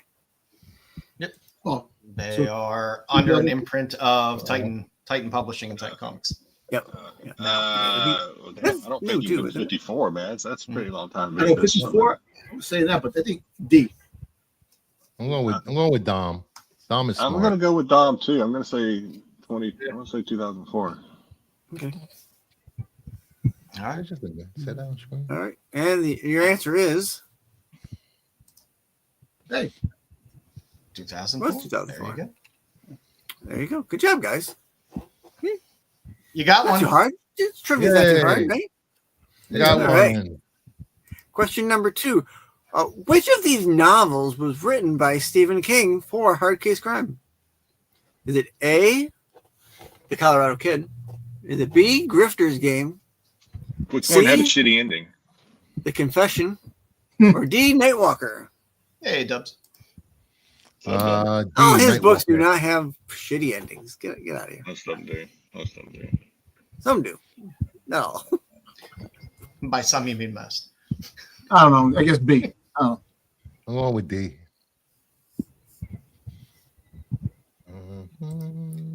Let's see here. Mama said B. Buffy said A. Ed said D. I say B. Mama said C. How many you gonna pick, Mama? Or was one from before? Maybe one from before. Sorry. I apologize. Oh, hey, Dub. Welcome in. And our answer is. Wait a minute. I haven't picked it. Oh, I was going to say A. I was going to say A. Do you really? Jedi said I A. thought you did. I thought you did. Usually you're like right there. No, you might know him better as Richard Bachman. I'm trying to take your segment more seriously. Oh, well, I appreciate that. You should. And that is also a beautiful I'll tell you why, Glenn just Orbick from, cover there. I don't know if Stephen King has ever been like super clever in the name of his story. So I thought Colorado Kid was like pretty simple. So I was like, that's probably something he'd come up with. He's pretty simple writer. So. But again, I mean, there's not a lot of places to find a lot of Glenn Orbick work. But on these pulp novels, this one included, you can find some of his beautiful work. Rest in peace. All right. Question number 3. Which of these was turned into a Sci-Fi Channel TV show? What the fuck is it with you and Stephen King tonight? Well, hey, he's popular. Was it Joyland? Was it later? Or was it the aforementioned The Colorado Kid? All of the above. Or apparently was D, all of the above. Or D, all of the above. All of the above. Oh, I didn't see D down there. Oh, shit. I don't see how Joyland would be sci-fi. I think A. I think I'll go with A. I'll go against the grain. I'm going to say C. I'm going to go with Colorado Kid again. I don't know why. Because none of them seem like they would. Which I'm making sure he didn't stick a knot or something in there. So which was? Check for buzzwords. Always check for the buzzwords. I'm going to say C because, I mean, the others just don't seem sci-fi like. And I don't know what the Colorado Kid like to be. Yeah, a couple A, a D, and the D. All right, and Okay, Bear is a classic. All right, before I move on, did everyone picked? All right, good. And your answer is D, all the above. The 3 titles were changed to one title, and it is Haven. Haven. Okay. I miss the Sci-Fi Channel. How the hell are we supposed to know? So hey, listen. We would have had to have read. How am I supposed to know you don't know? We've been doing this a while. So Touche. We would have had to have read all of those, knew what they were about, and then been like, "Oh yeah, I remember that." But it was called Haven. Yeah, tricky. Although I would have to go back and watch it again to watch in the credits, because a lot of times in the credits it'll say based on short story by whatever, and then sometimes say the titles. Right. All right. Question number 4. What does the term hard-boiled fiction refer to? Sex. How hot the drama is. Ooh. How hard the crime is. What do you mean hot? Like temperature? Like takes place in the desert? Not temperature-wise. How steamy the bedroom scenes are. Is that the same thing as hot, though? Steamy and hot? Is that like sex? Okay, yes. If you're asking, it's been way too long. I'm just saying, but they're the same answer then. How hot the drama is. Okay, how hot the sex is. How steamy the bedroom scenes are. How sexy it's the same. It doesn't matter. Answer. The answer is D. Or the D is the detective noir fiction. Oh, you got to make stuff complicated. Me? I overthink things. You do. Yeah, I think this one's an easy D all the way around. Pretty unanimous in the chat. There you go. And not to confuse easy D with, sorry. Yeah. Sex. That was a layup for you guys. Those are the other ones working hard. All right, question number 5. This is going to require some guesstimation, and we'll see how you do. Over under. How many pulp reprints has Hardcase done? Is it less than 60 or more than 60? How many pulp era reprints do you think Hardcase has done in their publishing? Less than 60 or more than 60? More than 60. A lot of boring math later. There is no push on this, all right? The number is not 60. Well, knowing Styx, there's always a possibility. You're not fucking answering me right now. What was your question? I had the thing going off in my ear. Oh, I said there's no push, right? It's the number is not 60. Oh no, there's no push. There's no push. It's either one or the other. Good question. Good question. No, I'm just trying to save myself a migraine. That's all. I mean, it was self. Jedi during every Styx trivia segment. Put a beard on that young man, and you're right. How many reprints? It seems like they reprint. I'm going to say over. Got a couple overs, one under. I appreciate the support, Ed. Appreciate the support. All righty. And it all right. actually... And your answer is over.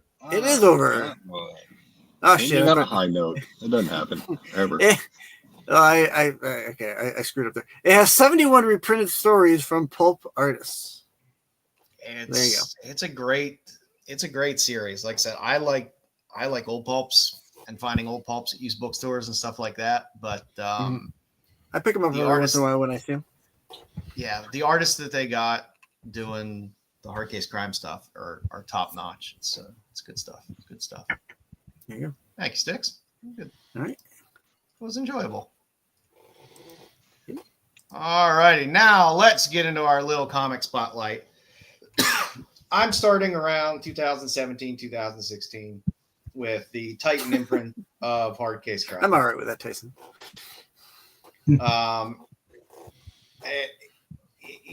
It's been around a while, and they've had a good number of titles outside of.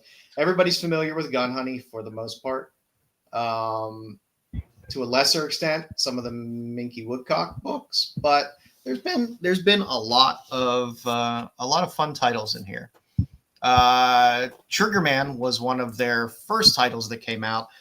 Amazing! Those first two covers are Faye Dalton covers. Faye Dalton is amazing artist. But Triggerman was written by Walter Hill. If you're familiar with the outstanding movies that he has done, including the wonderful Charles Bronson classic Hard Times, where he plays a boxer in New Orleans, Walter Hill writes some good, gritty stuff. And Triggerman is a fun little series. Most of the hard case crime series that they put out end up being 3 to 5 issue runs. There's nothing that they have that runs really too far. So it's something you can pretty accessibly pick up. And if you don't want to go back and dig through for floppies, most of these are available in trades as well. So definitely fun to get. Next up on the list was Peepland, which was a fun little run as well. That second book there is a Tom Coker cover. Tom Coker did a handful of the covers on this run. You might know him a little more from some of the stuff he did in Secret Wars. He had a handful of Secret Wars covers in there. A few good Doom covers. You got some more Walter Hill with The Assignment. Again, fantastic covers in these.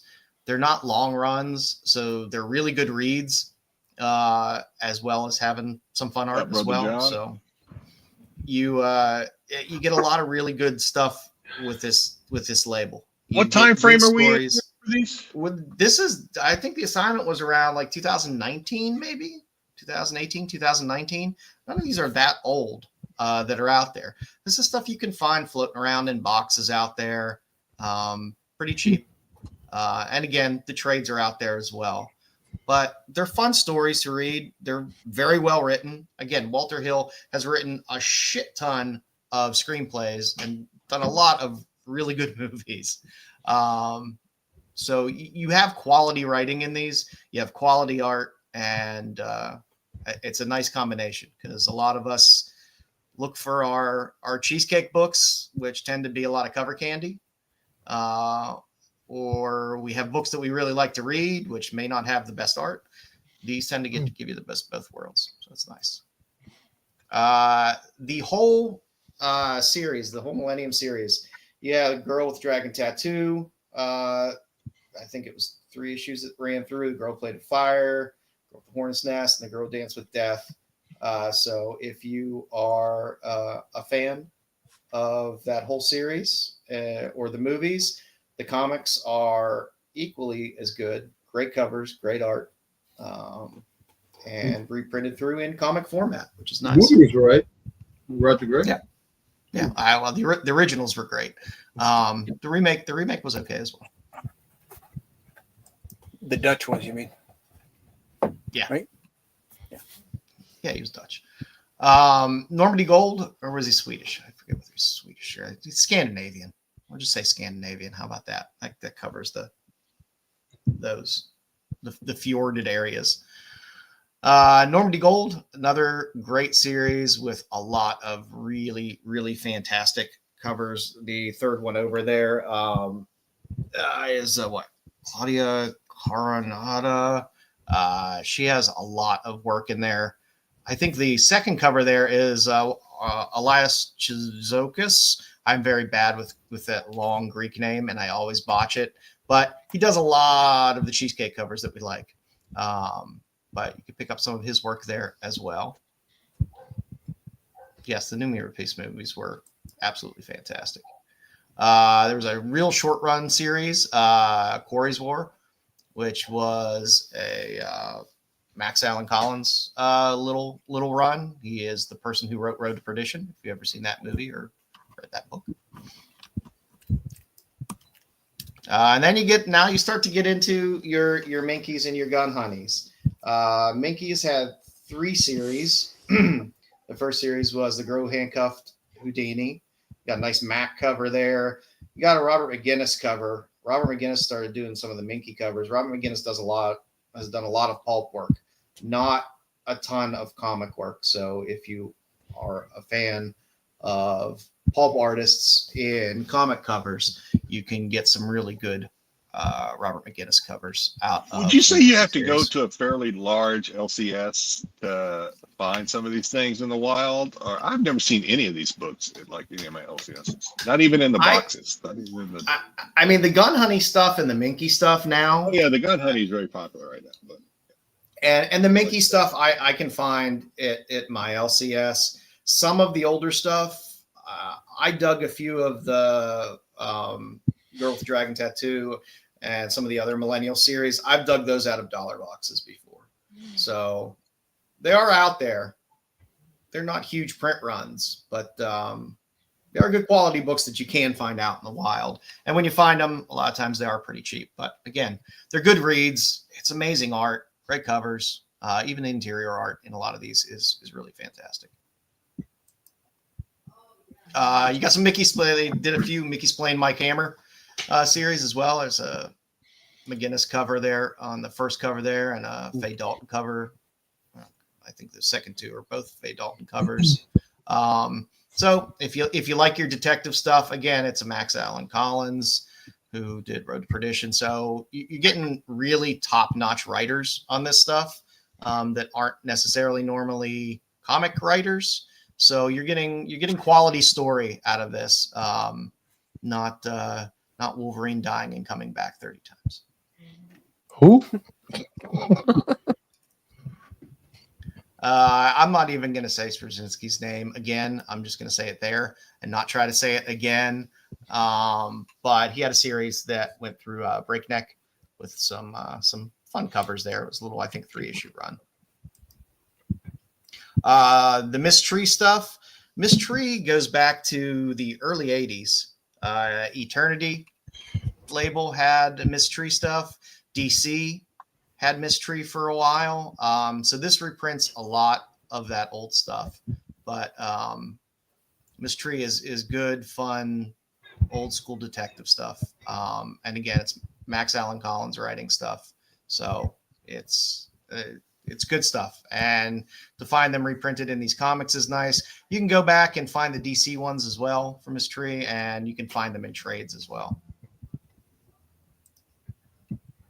there was a 2-issue run of Ryuku, which is a Japanese story about Japanese mafia and this young lady here. So it was just a little 2-issue run, a little bit harder to find in the wild, but definitely if you happen to see it, I would definitely suggest picking it up. That's a beautiful series. We got our second volume of Minky with The Girl Who Electrified Tesla. This is when Hardcase Crime started to catch a little bit of traction. People started to pay attention to it a little bit more because this is right before Gun Honey came out. So this came out, and then while this was coming out, I believe Gun Honey came out. So again, great series, good McGinnis covers, definitely worthwhile picking up. And one thing I will give to Hardcase Crime, their cosplay covers, I'm normally not a huge cosplay cover fan, because they tend to be a little just kind of shitty and cheesy sometimes. All of Hardcase Crime's cosplay covers tend to be pretty good, especially for the Minky Woodcock series. Some of the Gun Honey ones are a little fan, but the Minky Woodcock cosplay covers are really, really good. And then you got your Gun Honey. Now we're going to get into a lot of cover candy here. I mean, you had pretty much anything you wanted. You had Sienkiewicz there. You had McGinnis. You got Hughes on the far end there. The first series had a lot of really great covers, really great run. There's an Aspinall on the far right there. A lot of really, really great artists that I like in terms of cover stuff. You got some Chew in there. You got a lot of good stuff. And then outside of the actual run that you had a ton of exclusives. As a nice early Will Jack there on that third cover there, before he found his groove. I like the kind of basketball card Gun Honey as well. It was a Comic-Con exclusive. I can't remember which con it was an exclusive for, but it was a con exclusive. You got some Ivan Tao there on the first, and you got some Lyrics. Lyrics did a full, I think, set of this run of Gun Honey as exclusives. And again, you get some more Hughes with Blood for Blood. Got some Art Germ. Lots of good stuff there. And there's some more Chew. You got a couple Sousa Micas in Blood for Blood, which I don't know. After seeing that Vampirella cover, makes me want to go back to look at these again, because these were good Sousa Mica covers. You also got some Selena covers. So that first one there is a Selena. If you're a Barbarella fan, you put the Carla Cohen in here somewhere. Yeah, I do believe I did throw it in there. Okay. I tried to go through the open order and extend incentive covers, and then move to some of the exclusives. That first one, I'm trying to remember whether that's a Ferguson or Anceletto, but that is not a photograph. That is drawn. I was gonna say Ferguson's really good at drawing those realistic. Yeah. Where you can't tell almost what they are. Yeah. Photo or that's painting. And the Ivan Tao ones are fun too. And with this series, there were 3 exclusives for Lobos, which were really good, especially the first one. I love the gold gun. But all three were fantastic. All of them still very reasonably priced. With Heat Seeker, which is also a Gun Honey series. Now, Gun Honey, you basically have different ladies that you can follow. You have Dahlia here, and you have Joanna Tan in the regular Gun Honey series. So the series just kind of follows both of them around. The Robeck cover, which is the third one there, is still one of my favorite. I don't know why. There's nothing crazy about it, but the third one over there, the Robeck cover, is still one of my favorite covers. It's just she's sitting on a crate of grenades. I know. It's just a damn good cover. I took a. Never mind. That's a story for another time. Yeah. And like I said, you had great exclusives come through here too. There was a set of Wheeljack exclusives. This is just one of them. There are probably 4 different Wheeljack covers through this Heatseeker series. All of them were quite nice. You got to see Wheeljack step up his game from the early Gun Honey stuff to Heatseeker. Who's that middle cover? I'm trying to remember I don't remember off the top of my hand who the middle cover was. There were so many exclusives. Got that Archie cover, Joe? Yeah, I have the Archie one. Yeah, it's a little Veronica homage. Is it Tanium? Tanium? I have no idea. I like it. I'm trying to read it on my TV. Oh yeah, something titanium or something like that. I'm trying to remember who the hell did it. I'll have to look it up. I'll have to figure it out. I had it all written down. Then I just said fuck it. I'm tired. There it is. I love that. There you go. Of course I was going to give you the Carla cover. The Carla Cone exclusive was nice. It's Televeria. That's I believe who did the last one because he also did this. I want that Carla cover yellow labeled so bad in a 9.8 and I cannot find it. Yeah, and the Carla one you had in 2 different colors because you had the blue background or this background. Yeah, the blue and this one. Yeah. And there was some good lyrics covers in there as well. And then you had Collision Course. Again, you got some more hues. You had a Jasmine Darnell cover, which there is an unclothed cover of this. I can only include so many covers without. Thank God I don't Photoshop all day. Thank God I don't collect this because I would definitely have no space. For all these damn books, man. Can't. I have a short box and a half, I think, right now of just hard case crime stuff. But again, Collision Course had a lot of. There were a couple very big Bush covers in Collision Course, I must say. They were very, very. There was a cosplay cover, I believe. Oh no. It was an art cover. It was time period appropriate. Let me just say, it was something.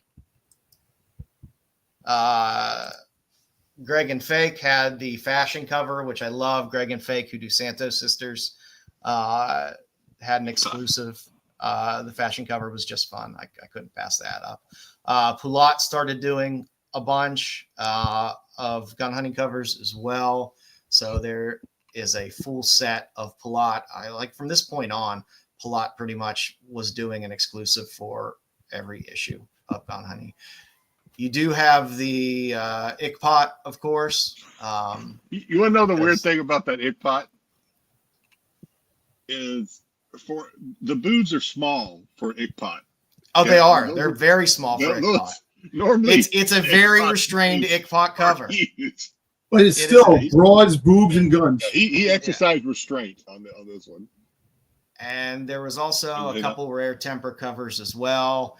I always talk about Rare Temper. You don't see her work very much in comics, but she has some great stuff. Check out her IG feed. She's worth looking at. Combustion being the most recent series that's out now. Again, you start to get some more talented people in there as well with Nakayama. You had the Lotte. I think that's a Ferguson there, the third one over, which, by the way, there's also an unclothed version of that. But I for some reason, the nipples were too bulgy. What, the first one or the second one? Which the third one. The third one. I like that. They were a little puffy. The third one's an Ivantal. The second one's Tula Lotte. There's a nude version of the Lotte as well. They're all good. Like I said, I love this series. I have a signed copy of that Nakayama that I picked up, I guess, on one of the streams. Nice. And there's just such the exclusives just keep getting better and better and better. That's Talavera in the third one. Well, there's a orangish background for that one as well. I have both of those, and I had to throw up some EOM for Jedi. Yeah, I am, man. I am on an EOM spending thing. I need to stop because I'm buying a lot of his stuff right now. I may have that one in the mail coming to me. I bought a lot of EOM here this past week. That third one, the black border, and her red hair. That's it's a good cover. It's a good cover, man. I like that. That last cover is like sexy on all points right there. Yeah, it's hit. Yeah, that one comes topless as well. That's right. A topless version. I have to find that one of that one as well. And then, of course, coming up again, they seem to be very good about rolling these out. They were a little puffy, Tyson. They were a little puffy. Tyson's not picky. He's like, they weren't bad. They weren't bad. They were just. I'm not gonna say I own both covers. I will tell you that. But it was just a little chilly. That's all. Are they silver dollar size or they freaking goddamn nickel quarter size? They were about I would say they were about $50, but they were I'm not gonna get into it. They were eye hazards. The I'm a big puffy areola fan. Joe doesn't discriminate, but he does critique. So there you go. Yes, he does. I like what I like. Buy what you like. That's what they always say. Buy what you like. Hey, who did that last cover, Joe? Is that the artist that does the Brubaker novels? On this one? On here? The last slide you got on the one on the right. No, go back. This one? The girl with the purple hair. Oh, that's Perillo. Like that that's Perillo. That's good cover. Oh, that's Perillo.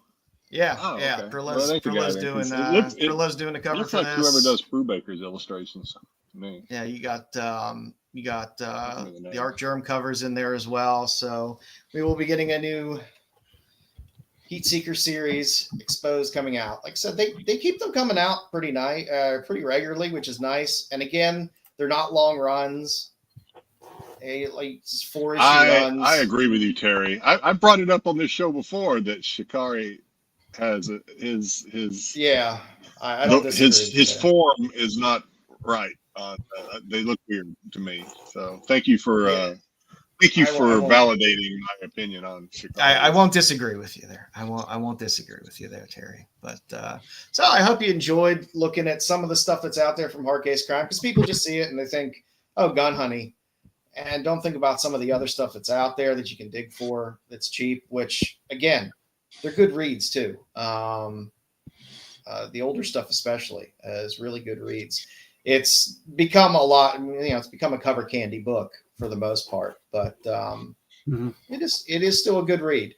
Minky and the Gun Honey series are both still decent reads for a 4-issue investment in terms of reading through something. It's not too bad. So hope you enjoyed it. Yeah. A lot of these covers you can't show in public, but buy them anyway. Hey, the ones I can't show the ones I have in public. There was a lot I had to edit out after the show. I'll grab a few of the big bush covers. Nice. All right, you got some news, buddy? Yeah, I got some news. I'm trying to keep it light and fun and not serious, Dom. We're not. This is not serious news we're doing right now. What? What? I was not taking shots at Dom. I've been taking shots at Dom all stream. I've been very cordial. No, he actually has been.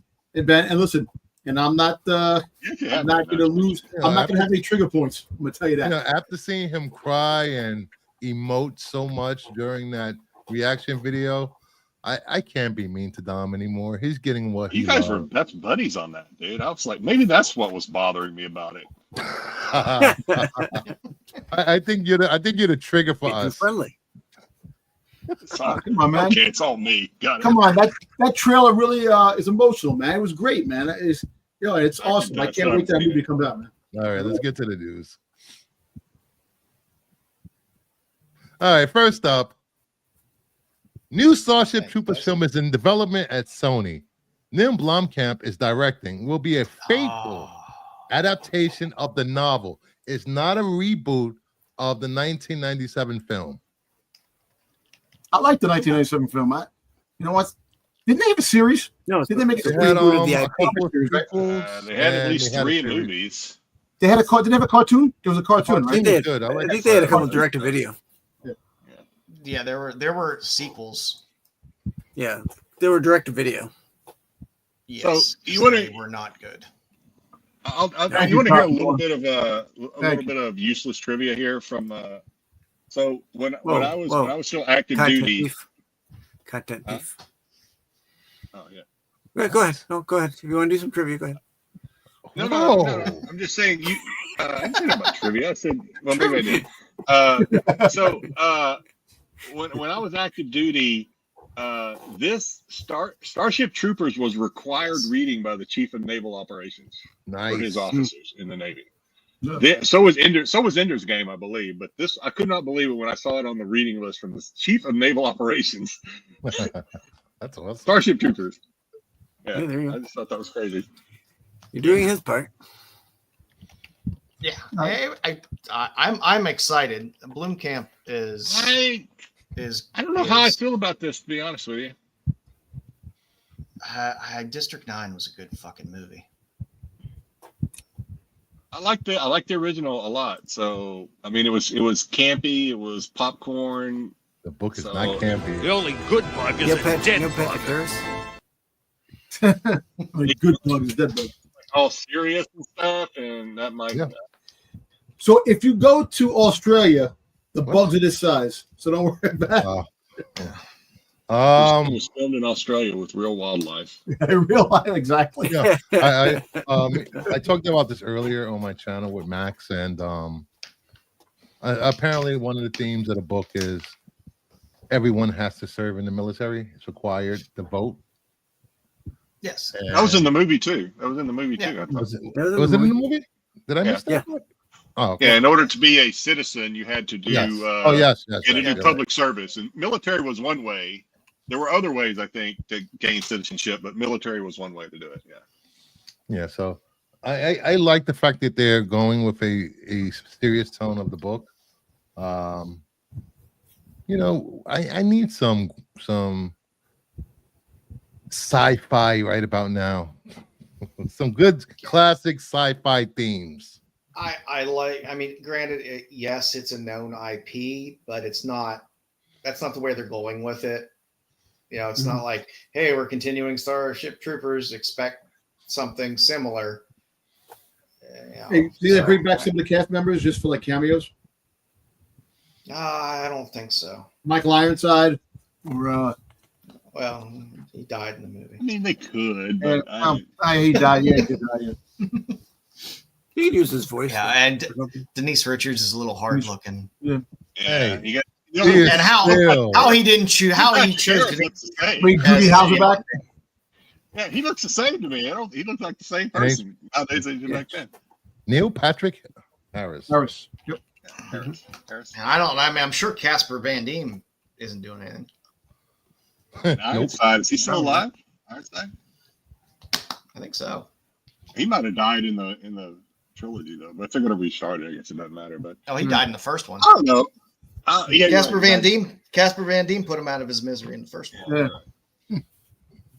No, I would definitely watch this. I don't know. I may be one of those guys that picks it to death because I like the original so much, the first movie so much. But yeah, as long as it's done good. I like District 9. It's a Richard Heinlein book. I mean, Heinlein is a great sci-fi writer. Camp's a good director. I thought I would look forward to this. He's actually writing the screenplay. Also. Yeah, he's going to adapt the screenplay. Still waiting for Starship Troopers the musical. Have it on Broadway. Why? You wouldn't go see it anyway. Heinlein is right. He's dead. Yeah, Heinlein's not right. Did you go see Disney on Ice? Who's writing it? Are we talking about the original novel was written by Heinlein. Yeah. I saw Thundercats on Ice, man. What? When they had Thundercats on Ice. Oh my god! I can't watch it. All right, next up. What else we got?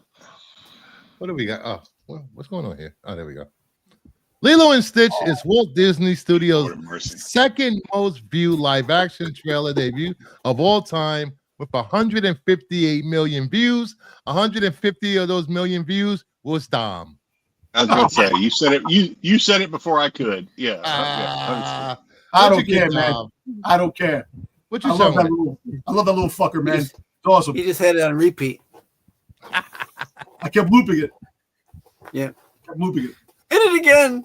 Hit it again. That's good. Oh man. I want Stitch now. I wish he really existed. Oh man. You can get a white dog and paint it blue if you want. Oh man. It ain't my bad, but I'm glad people are happy. I haven't even watched the trailer yet. I mean, didn't you watch our I tried, but I couldn't stomach it. It was just nauseating. Why? You two were just like, wait, you talk about this for an hour? Come on. Hey, this is some good hour. stuff, It man. wasn't an hour. It's only like, how long was that video, Dom? 15 minutes? 10 minutes? I was going to say 17 minutes or something like that. Yeah. No, about 10 minutes. About 10 minutes. About 10 something. That's an hour in dog years. Yeah. Wow. The hate for Stitch. Yo, this movie's gonna make close to $2 billion, man. Merchandise alone, man. I'm telling you. $2 billion. I'm gonna friggin' buy most of the merchandise anyway.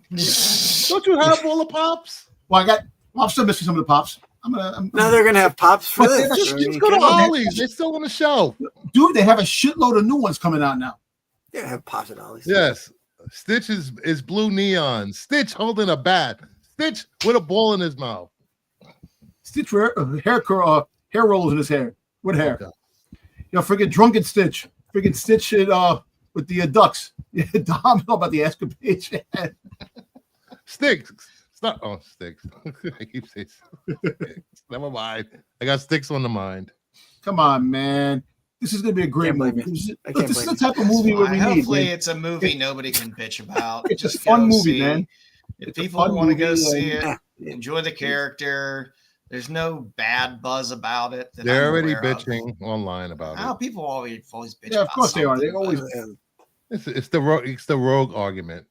It is the same people. Why does she have a big ass in the movie like in the cartoon? What? They're talking about the sister. Yeah. You know, listen, all I know is this is going to be a great fun movie, man. I really can't wait for this to come out. Stitch in the action chain mail bikini. Come on, Stitch, man. Come on, man. Stitch as Slave Leah. There you go. Oh, stop, please. It's a family show. Next up, Prison Break reboot. We get a Prison Break reboot with cast Emily Browning, Lucas Gage, Drake Roger. I love Emily Browning. Everybody's happy for a Prison Break reboot? I never watched the first one. Show. I watched the first 2 seasons of Prison Break, and I didn't watch. Those were the best 2 seasons. Yeah, I watched the best 2 seasons. 3 and 4. 4 definitely not good, but 3 was all right. 4. Yeah, but get out of the prison. It was like 4 seasons, right? There's 4 seasons. Yeah. So, yeah. Here's my problem with what I'm seeing in front of me right now. This is part of what's the guy's name? Timothy. Who's the guy? Timothy Chalamet, whatever the fuck his name is. Chalamet. Yeah, the guy from Dune, and he was like Bob Dylan or whatever. Yeah, Timothy Chalamet. Chalamet. Yeah, so they're taking guys like that, and like these 2 guys, and they're trying to put them in these tough guy roles or something, and it just doesn't work for me. It just doesn't. These are not again. I'm Gen X. I admit 100%. These are just not tough guys for. These don't strike me as tough guys. I'll watch Jedi like this tough guy with beefy muscles and. Your Balboa, your Stallones, your Schwarzeneggers, even the guys that had doing it there before at least had some macho-ness about them. These guys don't even look like Barbarian brothers. The Rommels, your Van Cleefs. Maybe it's just disregard everything. Maybe it's just going to be a low T Prison Break. I don't know. Maybe. She's gonna be tougher than them. They are. Minimum security break. Yeah. Yeah. I don't know, but Emily Browning's in it. I'll watch it if you. They cut their ankle familiar braces with Emily off. Browning. Probably figure it out. I'm sure you've all seen her in Sucker Punch, but I highly recommend you see Sleeping Beauty. Is that her from Sucker Punch? Okay. Yeah. Yes, but I would highly recommend you see Sleeping Beauty, and let's just say it's not the Disney. I love Sucker Punch. I love that movie so much. That's good, Zach. That's good, Zach, right there. Good stuff. Well, yeah, like I said, nobody can come up with a new idea, so let's just keep rebooting all these shows. And man, that's true words right there. Oh shit! Are we doing this now? Oh, it's time. Do we have an intro for this? We don't, do we? We don't have an intro. Is this where I go? Right, I it's probably eat good. dinner. Good I'm gonna eat dinner now. I've been trying to think of a good intro for it. My wife, my wife already said, he goes, you better not curse. I don't want to hear any crazy stuff. For this segment? Yeah. I'm like, all right. Yes. American Gods was very good with her as well. She's like, Tanya Terry. See Dom's Sleeping Beauty, Terry. Dom's gonna make a porn. That's all I gotta say. Dom's gonna make a porn recipe for disaster. No, there's no porn. There's no actual porn. I know there's no actual porn. All right. That's my wild. So this how about we? Because the YouTube doesn't like that word. Dom makes movies. Yeah. That's not a good word to say. You got a script that searches. Dom makes an adult film. Exactly. Yeah. Well, sorry. Well, sorry, you say corn. Yeah. We get demonetized every week anyway. Who cares? I blame you. So just disclaimer: this is just a fun segment we do. It's just a lowbrow fun segment. Is that every time Dom takes a poop? Dom's storytelling talents, and we put it in we asked him to make a porno. The Night Prowler. Oh God. All right, it's been a while since I've done this, so it actually takes a little bit of coordination on my part to do this if we're going to do it right, but we'll go through this. So I decided this time there is a theme to this. It is a 70s theme this time. Dom can lean on the panel. He may want to lean on Joe on this one because for this one we want Dom to make a porno, a 70s parody of the movie Bigfoot. Oh, Jesus. Oh my. Holy cow, that's that old. Yo, big feet. I haven't seen that movie in a while. We have our amateur podiatrist here to provide Dom with some assistance. Podiatrist. It's in the title. Joe's duelin, PhD. The amateur. All right, so Dom, as you remember, I think last time we'll go through some 70s adult actresses. We can't say that word, which we've already said it like 5 times or more. So these are our actresses for this from the 70s. We have Bambi Woods. I know her.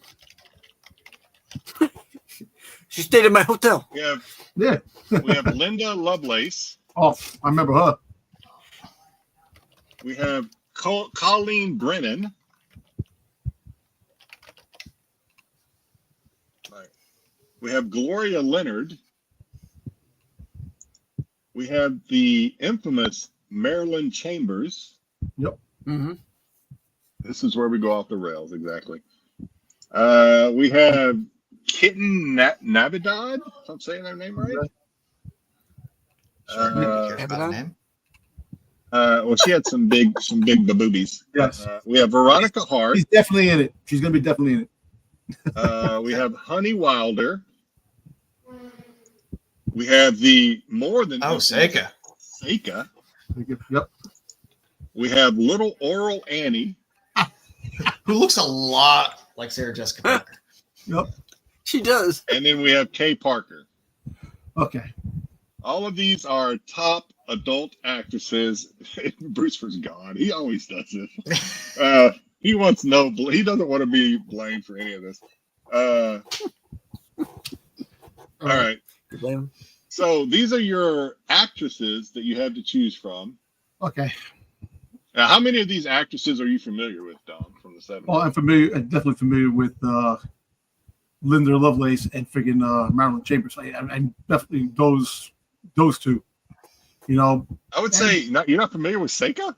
No, I am too. I'm just saying, but I definitely those are the two top back in the 70s, man. Okay, Veronica Hart was actually in. She was in Police Academy. She was the prostitute under the podium. Yeah.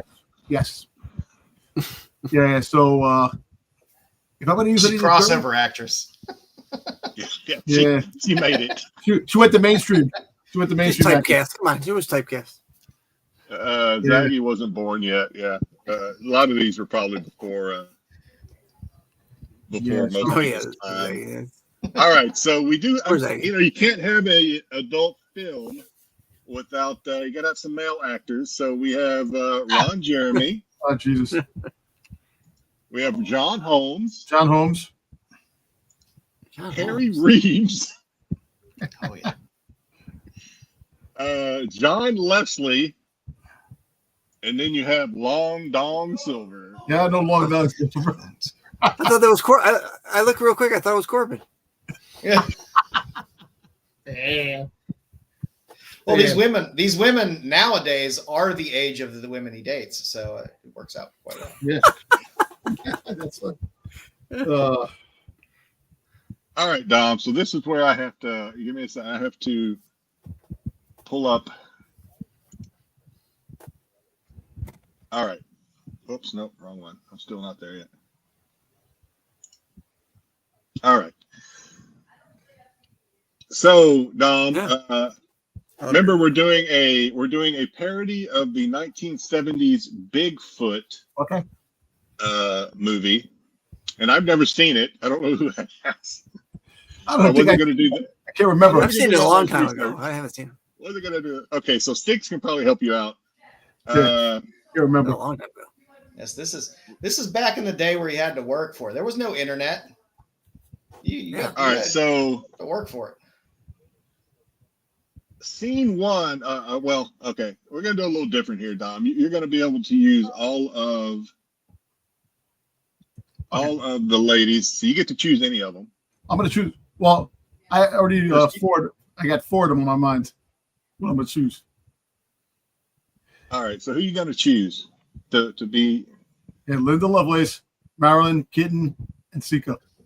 And I'll throw Veronica in there too. There you go. Can't see my computer here. Hang on. And you know what? Bambi Woods has to be in there too, because I have. All right, slow down, just a little bit here. You throwing them all in the first scene? No, I'm just saying. Let me give you before you go too far. Let me give you the synopsis for the actual movie. Okay. So a biker, a bear, and a girl, and a sideshow promoter meet legendary biped of the Pacific Northwest, Bigfoot. Okay. All right, listen. I already had the idea for. That was the synopsis. That helps a lot. Now remember, we're keying in on the Bigfoot here, so I'm expecting. Dom had this idea already that occurred 50 years ago. And listen, Dom, I'm sorry, I'm behind you, Dom. Who else you got? No, you said Linda Lovelace. Oh, we'll take Bambi, Linda, and Linda. We're gonna take. You're gonna take Bambi. Hang on.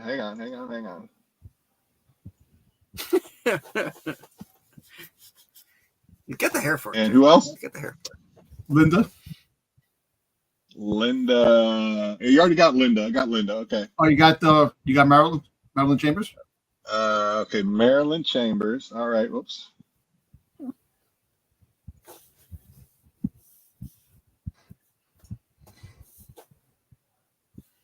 All right. Who else?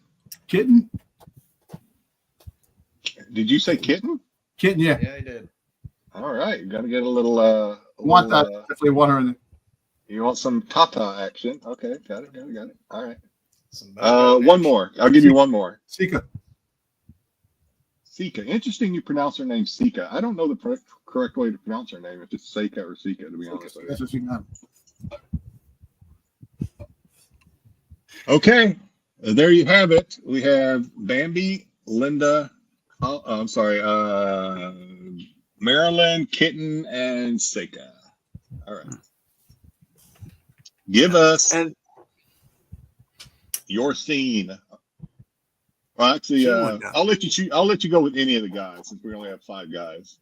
No one cares about the guys. So, scene 1. Who's in scene 1, Dom? All right. Scene 1 is a Bambi is going to be playing the daughter of Linda Lovelace. It's going to be because of they have her in this and that. Definitely, it's the daughter. You know, they're home and they're watching TV and. Wait a minute. So we got Bambi and who? And Linda. And their mother and daughter? Oh my! Your mother and daughter. I'll make it a mother-daughter. What the hell? Hey, starting Linda. off taboo. Well, a little taboo to start. Wait, no. Listen, all I know is that rubbing baby oil on each other is not bad. Both naked, though. Of course.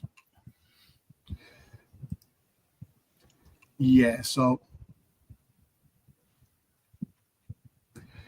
definitely. So wait a minute, Dom. I remember this is a 70s movie. There's got to be some plot here. There is a plot. It's Okay, all going to lead to one what thing. plot are we going with? Well, first of all, Johnson, baby. No, the whole plot is that Bigfoot is the plot. So eventually they're going to work their way out to the wilderness. There's going to be a wilderness scene that they have to go out to the wilderness to find the legendary Bigfoot. Okay. All right. But for now, we just have this mother-daughter. Can we at least use the word stepmother? Can we All right, do that? stepmother. All right, stepmother. There we go, stepmother. All There you right. go. All right. Thank you. Yeah, don't make him blood. I feel a little better now. It's less. Joe's resting a little more easy now. He's like, So it's a stepmother.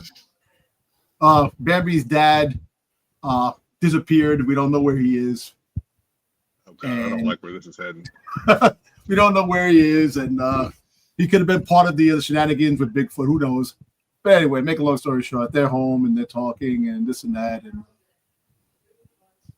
Bambi asked, her freaking stepmom, if she can massage the back of her neck, her shoulders. Because she's had a hard day at work. She's a waitress. Hard day at work, yeah. Okay. If this has been too stimulating for you so far, here's a nice picture of Dionne Warwick to calm you down. Damn. Anyway, so one thing leads to another. They break out the baby oil and they start having a little rub down with each other. Okay. End scene. So, there you go. End scene. So we got a little. That's the end of scene. Can they maybe be planning a camping trip? Yeah. So Wait, that's no. the scene. It doesn't start. Is It this a doesn't start Showtime? yet Is with the this a camping. Skinamax Wait, movie or it what? doesn't start. It doesn't start yet. The camping trip. You gotta wait. It's gonna be in scene 2. Scene 2. Take us to scene 2. All right. So Sika and Kitty, they're watching TV and they have the news report that a Bigfoot sighting was Hey. Well, Hey, it was. There was a lot of that stuff shit going on, man. Vincent Price. You see, hey, put kitten. I'm working on it now. Are you nervous? Hold on, Dom. Tell the giggles to spray with water for a couple seconds. I'd love to have a Vincent Price game. And what's the name? Yeah, so they're definitely they're watching TV come on and the news report that there was a Bigfoot sighting, this and that, and these two are sitting there, talking to each other, and that happened, and they start talking about we should find this Bigfoot because if he's big, this is so about people with big feet. This is so stimulating. I feel like I need to make sure my hands are seen at all times. They're saying that you know what they say about people with big feet. And they start giggling, and they say, "We should go out to that where they spotted us. Let's try to make a road trip about this." So, they start talking, and then that scene comes in there. I gotta make this quick, man. There's some not gonna be. Well, we're heading into scene 3, and ain't nobody had sex yet. So, hey, listen. You have those two, and throw in what's his name, Long Don Silver in the scene with in 2. In scene 2, and, yeah. So yeah, he turns around and says, he goes, I can show you what big feet are, and he takes care of those two, takes care of them. And so I said, what character is Mr. Dong playing here? Is he? Mr. Dong is just the gentleman, just one of the dudes that were just chilling.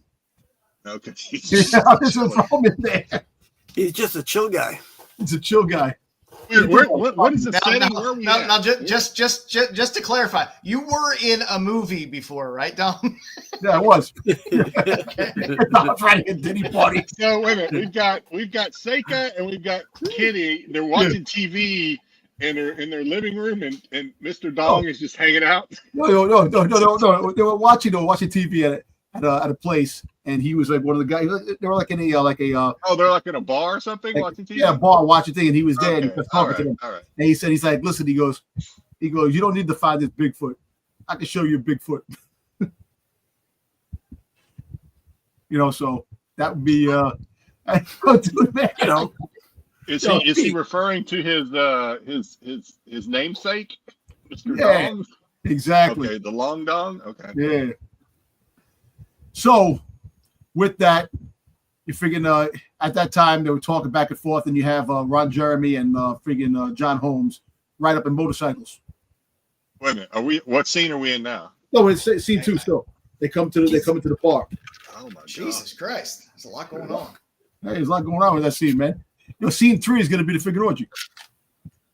Scene 4 is going to be a letdown.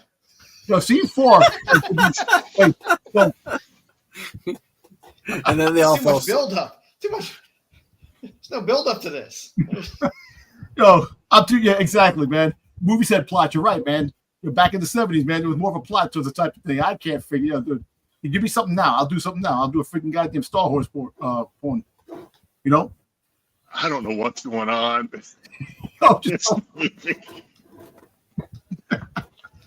So anyway, this sounds more like an episode of Friends right now than it does. So they're in the bar. They see the new thing. They start giggling, and then Long Don Silver comes there, this, that. And so John Holmes and friggin' Ron Jeremy, they come out in the bikes. They come inside, this and that, and it feels a lot like the last porn where we started off in a house and then we ended up in a diner. Now, well, I'm holding out hope, man, because Don's last one had a Shyamalan ending to it, and I'm like, I need a curveball in this plot. I'm waiting. I know it's coming. Don's got something up his sleeve. All right, so I'm trying to throw people into that, but meanwhile, make a long story short with this. They strike up a conversation with Long Don, the other one, Cosmic. Sika, and they all start talking about stuff, this and that, and of course, Ron Jeremy's like, I know a spot. And a spot, all right. So they all leave, and they go to the spot. And dude, wait a minute. So is this spot going to be scene 3? Yeah, no. Scene 3 is different. So they go to the spot. They leave the bar. They go to the spot, and then they start talking. Next thing you know, the kitten's like, what's up? There's a filler scene in there. The whole bar scene, nothing happens, man. There's no way. It's in the bar scene. They leave. They go to another spot, man, where it's like less crowded. And freaking kitten's like, what's up? Like in the woods or something? Oh no. Well, actually, you know what? Yeah, they can actually go to the woods because they're talking about They go to a park. How's that? All right. So what happens is that this isn't really about porno. This is a psychological analysis of Dom. I'm just trying to. You got too many characters in here, man. Just trying to put it out. Bruce, help me.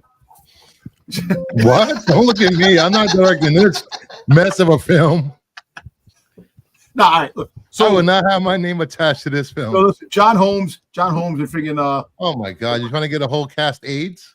That was, yeah, exactly. And Ron Jeremy are like, yo, we're headed out to the wilderness, man. We're out to the woods, man. We know a cabin in the woods. Oh my! And that's where the cabin was, where the spot, where the area is where the Bigfoot sighting was. This is the same pitch for his Star Wars movie. Yeah. No, this is not. Star Wars movie's different, man. I gotta do some more series. This is just a gag. So they all go out to the cabin, and then they all start doing what they got to do, man. Freaking what they got to do. What they got to do. Yo, freaking jocks start slapping, bodies crapping. Any fucking thing going on, man. What? All right. So without going into any great detail, they have an orgy for scene 2 in the woods, in a cabin in the woods. Yeah, cabin in the woods. Okay. All right. So let's start transitioning to scene 3. I've already forgot about the oil rubbing in scene 1. Yeah. Well, it goes back to scene 3 goes back to scene 1. Go back to scene 1 and finish, and they start talking. It goes, your father. We got to find your father. Wait. This is a plot. So, yeah. So Bambi and Linda are in scene 3 now. Yeah, they're in scene 3 now because they're gonna head out to the. They're going out to the woods where these guys are. How do they know they're there? Because the area where they are, that's where the Bigfoot sighting was, man. Wait, shouldn't you have the orgy at scene 4 and have Bigfoot kill everyone? No, in the middle of the orgy. That's what I thought. There would be a build-up. Just as they come through the door. Listen to me. It all works out in scene 4. Scene 4 is gonna be the thing. So, freaking Bambi and Linda, so they're packing their stuff to go out to the woods. This would brings in who's left in the already in the woods. These guys head out to the woods in scene 2. The woods within the woods. Come on. Yeah. Whoops, sorry. You still have Marilyn and Seika. No, Seika's with the. Oh, yeah, you're right. Seika got taken to the spot. She got taken to the spot. All right, so we just have available past 1990. So we still have Marilyn. Marilyn Chambers. All right. So Marilyn Chambers is Linda's friend. So she's coming along for the ride too to go find her dad that went missing in the woods. So anyway, so what'd you take this? Okay. It all goes on. Meanwhile, scene 2, they're out in the woods already and they're doing their deed, man. They're freaking horizontal body. Slapping all the fucking. Wait a minute, there can't be no pecker action because there's no dudes out there yet. No, but they get out into the woods already. They're out in the woods already. Freaking so they're getting ready to go. They left. They got there. Okay, you got to speed the shit up, man. You're hopping back and forth. There is no character development at all. Yo, fuck the character development. There is no character development in this shit, man. The only character is money shots. That's it, man. The only character development we got is that Bambi and Linda are mother and stepdaughter. That's the only character development we got. Well, listen. Long Dong overheard them talking about freaking Bigfoot, and he's like, he can show up Bigfoot. That's his thing. That's why he's going to go out there. And then these two guys were going out there, and they started talking in the conversation. He's a forest ranger. Oh, he's in a forest ranger. He thinks he knows. I'm trying to help you out. I have to give Mr. Dong some backstory here. Dude, man. Listen, I got to sit back and freaking write this shit down, man. I can't get on the spot. We recognize we're putting you on the spot, dog. We recognize that. Yeah. All right. So there is no pegging involved, Tyson. All right. So they get ready to go. I can't remember who else is the dudes. How many dudes we have left? I got to make sure. The dudes. You have John Leslie and Harry Reams. Okay, Harry Reams is the dad. That's the dad of Bambi. I was going to turn into one of those type of movies. Yeah, taboos. A lot of taboos. All right, so wait a minute. So what scene is Mr. Reams in? Harry Reams, he's actually freaking lost. He's the one that's disappeared in the freaking goddamn He's the father who disappeared. He's the long lost father. No, he's the long lost father. He's gonna show up in scene 4, man. I finally found you, my wife and daughter. Let me back. Oh my goodness. I'm a little lost. Disavow. Oops, sorry, grabbed the wrong picture there. Okay. All right, man. All right, so they're in the woods already doing what they got to do. Scene 3, these 3 go out to the woods to go try to find the dad. Scene 4 comes. You got to help me out. I don't know who these 3 is. I can't see. Well, Bambi? No, Bambi, Linda, and Marilyn. Okay. Marilyn, You ain't keeping notes. Yeah, they go out to the woods. When they get out to the woods, they peek in the window and they see all 5 of these people going at it. Wait, are they in scene 4? They're all going to be in scene. They're all going to be in the scene at the end. They're all going to be in They're all going to be in scene 4. Yes. Okay, got it. All right. So they get there. They see what's going on there, this and that, and Bambi's all too excited, man. She's like, "Ooh, yeah, Hey, this one make it on streaming. It won't. Yeah, I got to get some character development. I got to get more time to do this. But anyway, I'm just throwing things out there. So scene 4 comes. The Bigfoot sighting does transpire. Just throw them all. Bigfoot is hanging out with Harry Reams, or his name. They became friends. That's your pepper. And sounds like a bear party. Yeah. And then at the end, they're in the woods. Okay. So they all get together, and all the girls are happy to see the dad back. And with Bigfoot has a 10-inch long, freaking 10-foot long, and these guys are all jealous now, but they all start to participate. And one thing, Harry and Wait. Dom Holmes and Long Dong Silver are jealous of Bigfoot's 10-inch dong? I don't think so. Well, Bigfoot is a little bit bigger than that, because about a 15-incher. There you go. What?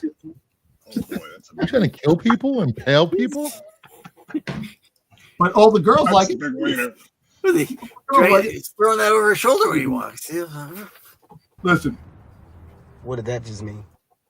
I don't know, man.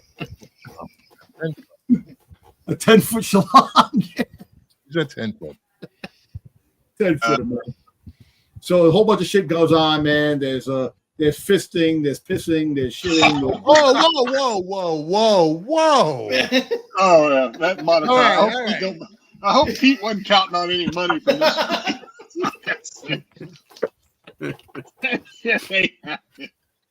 Yo, tomorrow when we're looking at the views and we wonder why we've only got 300 views. And, wonder why we lost 15 people since we started talking about this. Yo, listen. Man, Dom. Come prepared. Mama Bear's like, no. Thank you, Mama Bear. Even Mama Bear's saying no. Her threshold is pretty goddamn high. Oh, Jesus Christ, man. That's it for Dom. So I will say that's it for Dom Makes a Porno. Thank you, Dom. We do put Dom on the spot. So we're having Dom is not. Dom has no idea what the theme of these are. So he's doing the best he can. He's doing a good job. I will say my only disappointment, Dom, is I expected one of the dudes. I expected one of the guys to turn out to be the mistakenly identified Bigfoot. That's why. I was like, no, Bigfoot actually exists, man. Hey, after hearing the pitch for this movie, I want to say all I want is a good story, and this is not it. We just need a good writer. Hey, executive produced by I blame Kathleen Kennedy. Oh, man, J.J. Abrams. At the end of the day, very easy to put together. First scene, packing the car. Second scene, rest stop. Third scene, cabin. Fourth scene, around the fire. First scene, boy, girl. Second scene, boy, girl. Third scene, girl. Fourth scene, everybody. Listen, I'm just trying to get this thing. You're doing great, Dom. You're doing great. I will say, Dom has shown a pattern already. Dom, for the final scene. If you were in the movie, if you even had a cameo, if they caught you on the street, crossing the street, you're going to be in that final scene. He throws everybody in the final scene. Everybody and everything. It's like the end game every freaking goddamn time, man. They put the end game scenes, man. You don't know. That's not how that works. Hey, listen. It's just hey, look. Look. Next time, if we ever do this next time, I'll be mentally and physically ready. Do you want me to write it for you? Mentally and We'll physically see ready. if. Listen, no, I could write this, but I'm just trying to be family friendly. Did we ever actually get Bigfoot at any point in that? Listen, I'm trying to get family friendly here, He man. showed up at the end. I don't know. Yeah. I'm trying to make a family friendly point. Family friendly. Okay. You should. I would have made it like Misery. A girl captures Bigfoot. She ties him to a bed, and all her friends come over and take advantage of Bigfoot. Right there. End the story. Just learned a lot about Short, Bruce very right short there. story. Yes. In those 3 sentences, learned a lot. Yes. I like one of those HBO shorts. Did they get to Everybody break that his tuned out ankles? and tuned back in, we're done. Did they get to break his ankles at any point during that? Well, listen, I seen Debbie Does Dallas a few times, man. I figured I know my shit. Well, that's like 50 years ago. What's wrong with you? over there? Indeed, I do. It's a straightforward formula that's as old as time. You gotta watch some new actors, Dom. You really do. Stay away from those horse films. They shave now. Listen, give me some picks of now, and I'll show you I can do this thing really good. Well, that wouldn't be any fun, Dom. The fun part is watching you like. I know. The fun part is watching Dom. Watching Dom throw this thing together. I can't see anything. Unfortunately, I only have 2 screens, so in order for me to manipulate like I was doing, I have to cover up the screen where I watch the StreamYards. I can't see anything. But hey, that was fun. We said we would do it again. I'm not going to make that promise this time.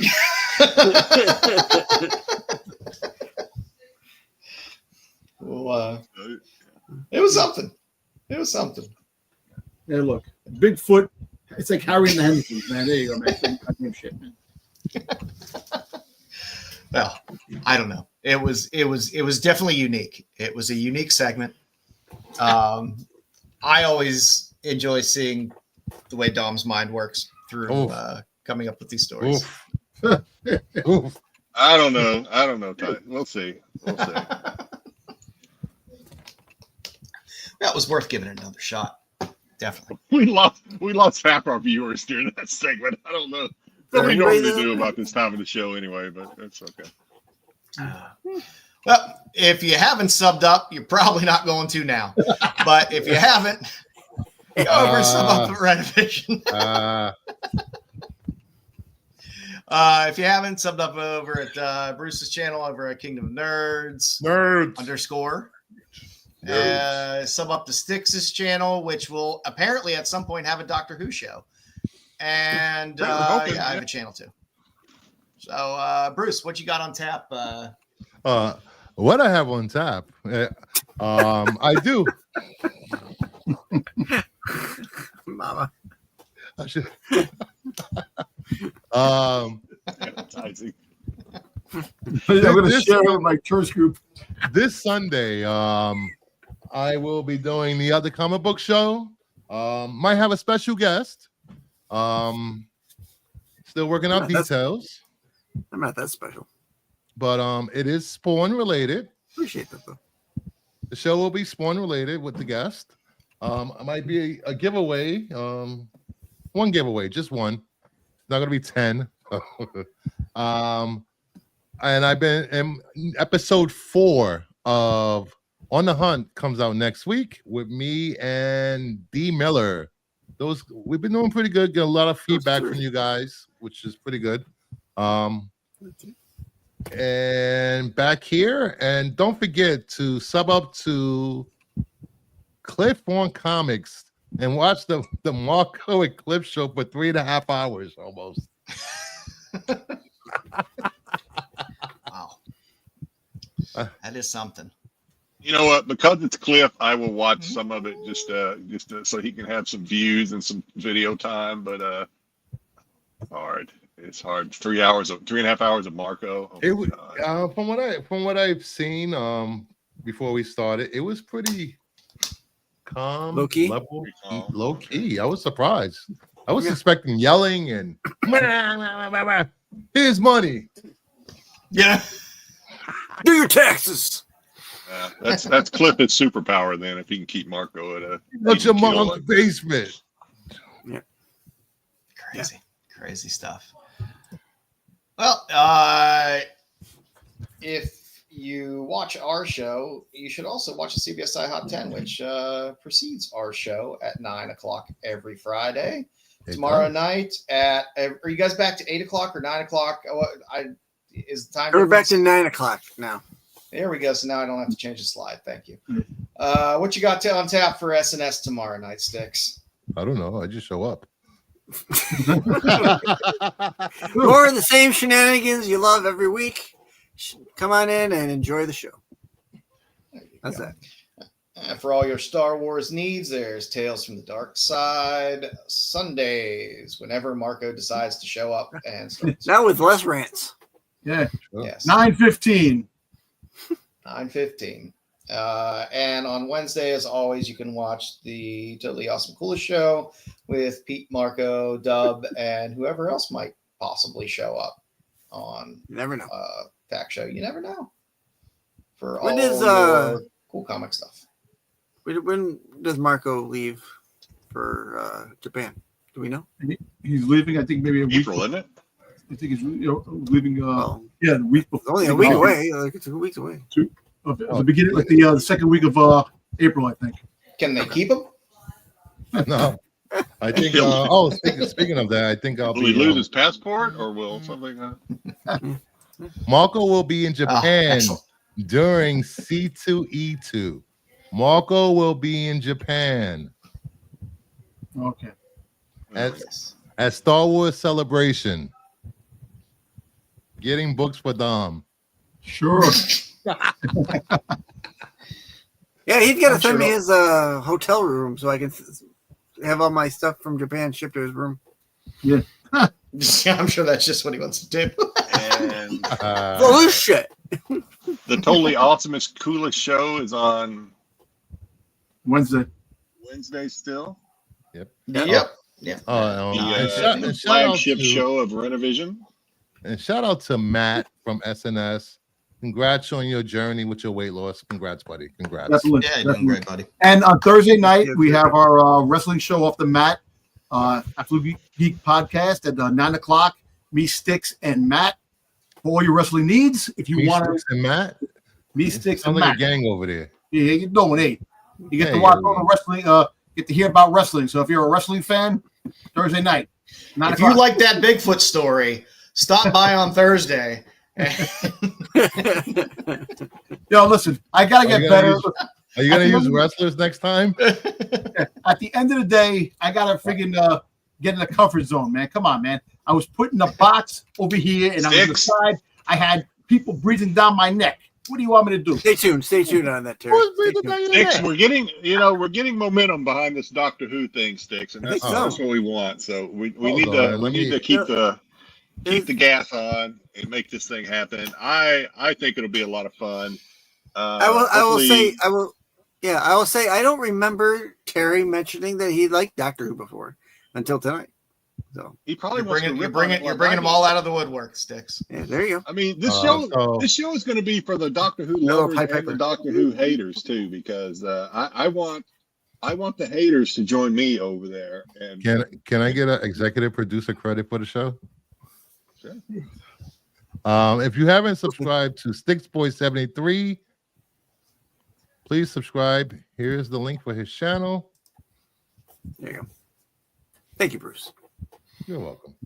I would say with any luck within the next few weeks, hopefully, we're gonna ask Pete if we can promo it on a couple of the shows, get some momentum and some visibility to it. Get out to all 15 of those Doctor Who fans out there. Yeah. Again, I'm not a Doctor Who fan. I'm going over there. I'm going to go over there to see what all the buzz is, to see if it really is as good as these guys make it out to be. And if it's not, I'm going to voice my dissatisfaction. There's a lot more Doctor Who fans than people take granted for. There's a lot of Doctor Who fans, and a lot of people who like Doctor Who are with the sci-fi with Star Trek and in Star Wars. Doctor Who started all the. There's more sci-fi than Star Wars and Star Trek. I know exactly. So Doctor Who actually does get. There's a lot of love out there for Doctor Who fans. Okay, Styx, since you're the Doctor Who person, what is your recommended jumping off point for people for Doctor Who? Oh, No, there's not. Well, Really isn't. there's a couple points, and we'll probably cover it in our show. Oh, there you go. So, See what I've asked Just teeing you up. what I've asked Styx to do is to kind of put together a Doctor Who list of Doctor Who fundamentals, if you will, and that's what we're going to go through on his show. We're gonna stream it. We're gonna make comments. We're gonna have a link up, hopefully, to where viewers can watch it on the side and then watch us as we make our comments about it. It's gonna be a live view. It's gonna be a live viewing for both us and the viewer, assuming that there is a free platform out there somewhere. Yeah, they were all on Tubi. Yeah, Tubi. Yeah, I think Tubi has a bunch of seasons. I have to ask about that because I know there's something about providing links to if you don't own media. Well, you can put it in the show notes, and we'll give her a shout out. Retro Nerd Girl, RNG. Yeah. Oh, I know Retro Nerd Girl. Yeah, Retro Nerd Girl. She does it all. She does it all. She does that. She like most of her platform, and she does that. She'll watch not Doctor Who, but she'll watch live stream movies and make commentary about it. So her and Mama Bear have a show together. I think they still have a show. Yeah. Her Mama Bear's been on the show a lot too. So I've watched a couple episodes when Mama Bear was on there. So they're very. You stub up to her, because it's always a good time as they. I need to watch movies. So similar to that structure, I think. So I want to give a shout out to her for, in case we borrow some of her technique. But yeah, they did gargoyles, and we'll tweak it to our advantage. That's all. Yeah, I watched last week. She did a live viewing of some movie. I like that movie. It was a sci-fi movie about alien abductions. Oh damn, can't think of the name of it. Was it Fire in the Sky? No, Mama Bear might know. I don't know. She wasn't on, but it was Which reminded me, Joe, did you pull that last slide that I had? Or no? If you didn't, that's fine. If you did, that's fine. No, I did. There you go. So you brought up alien abduction, which is a good segue here. Now this is my friend's channel, Ghostbox Radio, with Greg Bakken. He does a radio show in Minnesota. He will have Travis Walton on his program on Wednesday night. Travis Walton is from Fire in the Sky. He is where the story is based on his alien abduction back in the 1975. He will be on his program this week. Will there be any discussion of Bigfoot? He does. Greg does discuss Bigfoot on time and again, but probably not this time. Not Bigfoot. Yeah. So I thought I'd wasn't slide that in there. Mama Bear. What was it? RoboCop. Oh, I forgot to do my FOC preview, flame preview. Oh, what you got? This is on. This is probably one of the flame covers. I haven't decided on this cover yet. Oh, geez. What number is going to be on the flame cover? Flame covers of the week. Oh, yeah, I like that cover. And my FOC is a little very rustic, if you ask me. There we go. A little fire and ice. The call, baby. The call is back. That's a decent cover. Yeah, I wish the book was worth a shit, but what are you gonna do? We don't talk about the insides of this book. There's an inside? There's a handful of the Call DC covers that are coming up. So, all you Call fans out there, have after it. Well, if we're allowed, we'll be back next week. Shenanigans. Yeah, well, as long as we don't get our hands slapped, we'll be good. Yeah, we'll be fine. We'll be fine. We'll be demonetized. We will be back next week with more interesting, irreverent, and borderline controversial content. Thank you all for hanging out as long as you did. And again, please, if you have any suggestions for comic spotlights or artists or books you like or stuff like that, put it in the YouTube comments after the stream. We definitely enjoy getting solicitations from the viewers out there in terms of showing them some spotlights of stuff that they might enjoy. So have after it. And other than that, boys, got anything else exciting you want to promote or talk about? No, everybody have a good. I am doing if I don't change my mind, I am doing another one stream on Sunday. I'm doing dollar auction Star Wars on Sunday. So do that. Join me there. Styx will be there, hopefully, because he's the best moderator in the business. Best at what he does. Yeah. And I usually try to steer. All my viewers of my viewership of like 5 people.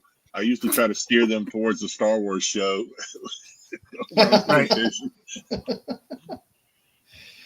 Well, good luck. You got a pretty decent sale last time, so hopefully. I had one guy. That bought a lot. I finally got all. No, that's all you need. That's all you need. And truthfully, it's better when you get one person that's buying a lot because it makes shipping easier. Yep. So, good luck with that. And with that, I think we will see you all next Friday. See you, everybody. The qualified.